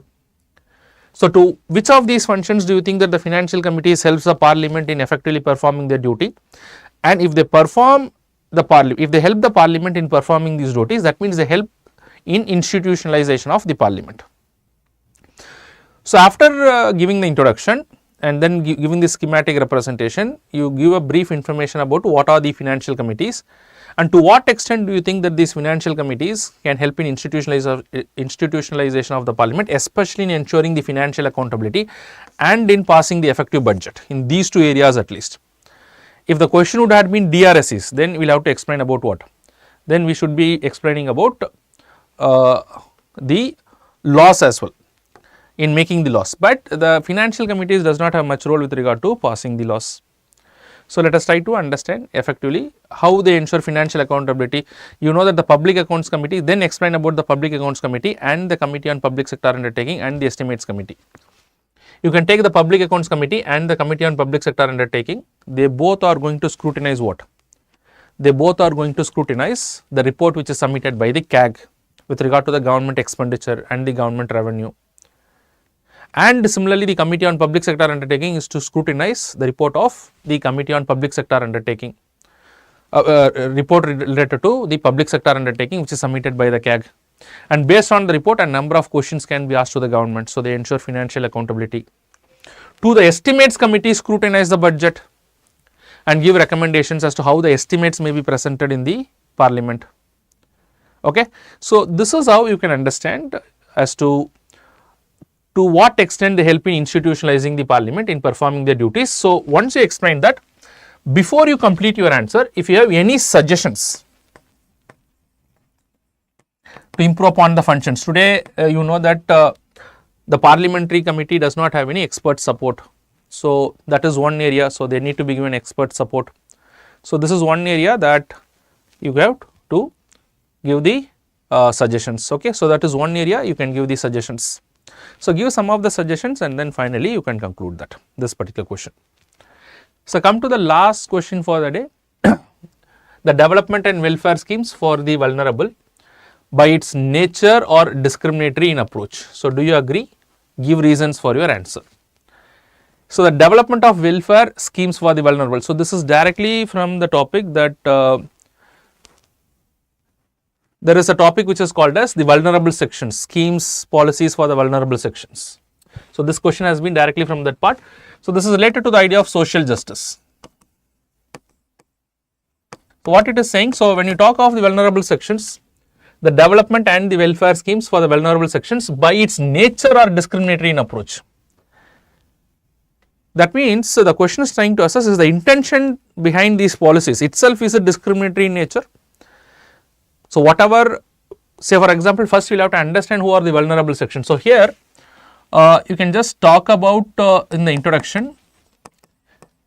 So, the government of India, as per the government of India and the policies, there are certain sections of the people that are called to be vulnerable sections: scheduled caste, scheduled tribe, women, children, people with disabilities, etc. So, they are all considered to be vulnerable sections.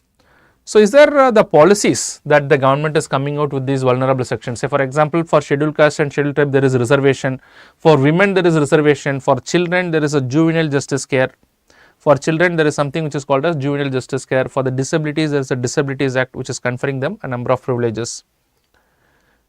So, are they discriminatory in their approach? Of course, yes. So, you cannot deny the fact that they are not discriminatory, because you can understand that certain special privileges are conferred upon them, certain special rights are conferred upon them. So, and certain special budget is allocated to them. So, this is of course discriminatory, but this discrimination should not be seen in a negative manner, because whatever discrimination that the state is doing here is what is called as, so in the body you have to explain all those things. So, this is basically what is called as positive discrimination. This is positive discrimination, or you can say it is that nothing but it is an affirmative action that they can do constitutionally. This is an action that they can do under the Constitution of India as per Article 14 of the Constitution. So, as per Article 14 of the Constitution, you can understand that Article 14 talks about what? Article 14 also talks about the equal protection of laws. It is not only about equality before law, it is about equal protection of laws. So, this is what basically you will have to understand. Okay. So, it is equal protection of laws. So, based on the principle of equal protection of laws, the Constitution can do this, the government can do this. So, this is basically what you will have to stress upon.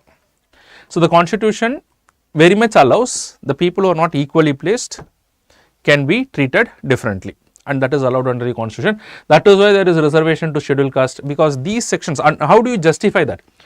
So, the development and welfare schemes for the vulnerable by its nature are discriminatory in approach. So, do you agree? Of course, yes. But what is the reason? How do you justify that? Give reasons for your answer. So, when you say that it is discriminatory, but you cannot say that this discrimination is arbitrary. You will have to justify this discrimination. And you can, how do you justify? You say that historically, some of the people in our country have not been given equal treatment. There is historical exploitation on the basis of caste. There is gender injustice historically because of the cultural practices, and certain sections of the people are vulnerable, and in order to take care of those people, certain privileges has been conferred and which is constitutionally accepted, which is there in Article 14 of the Constitution. And then the preamble also talks about the idea of what is called as justice. So, you can put all those things and you can give reasons for your answer, and then finally you can conclude your answer. So, it is all about how much examples that you give.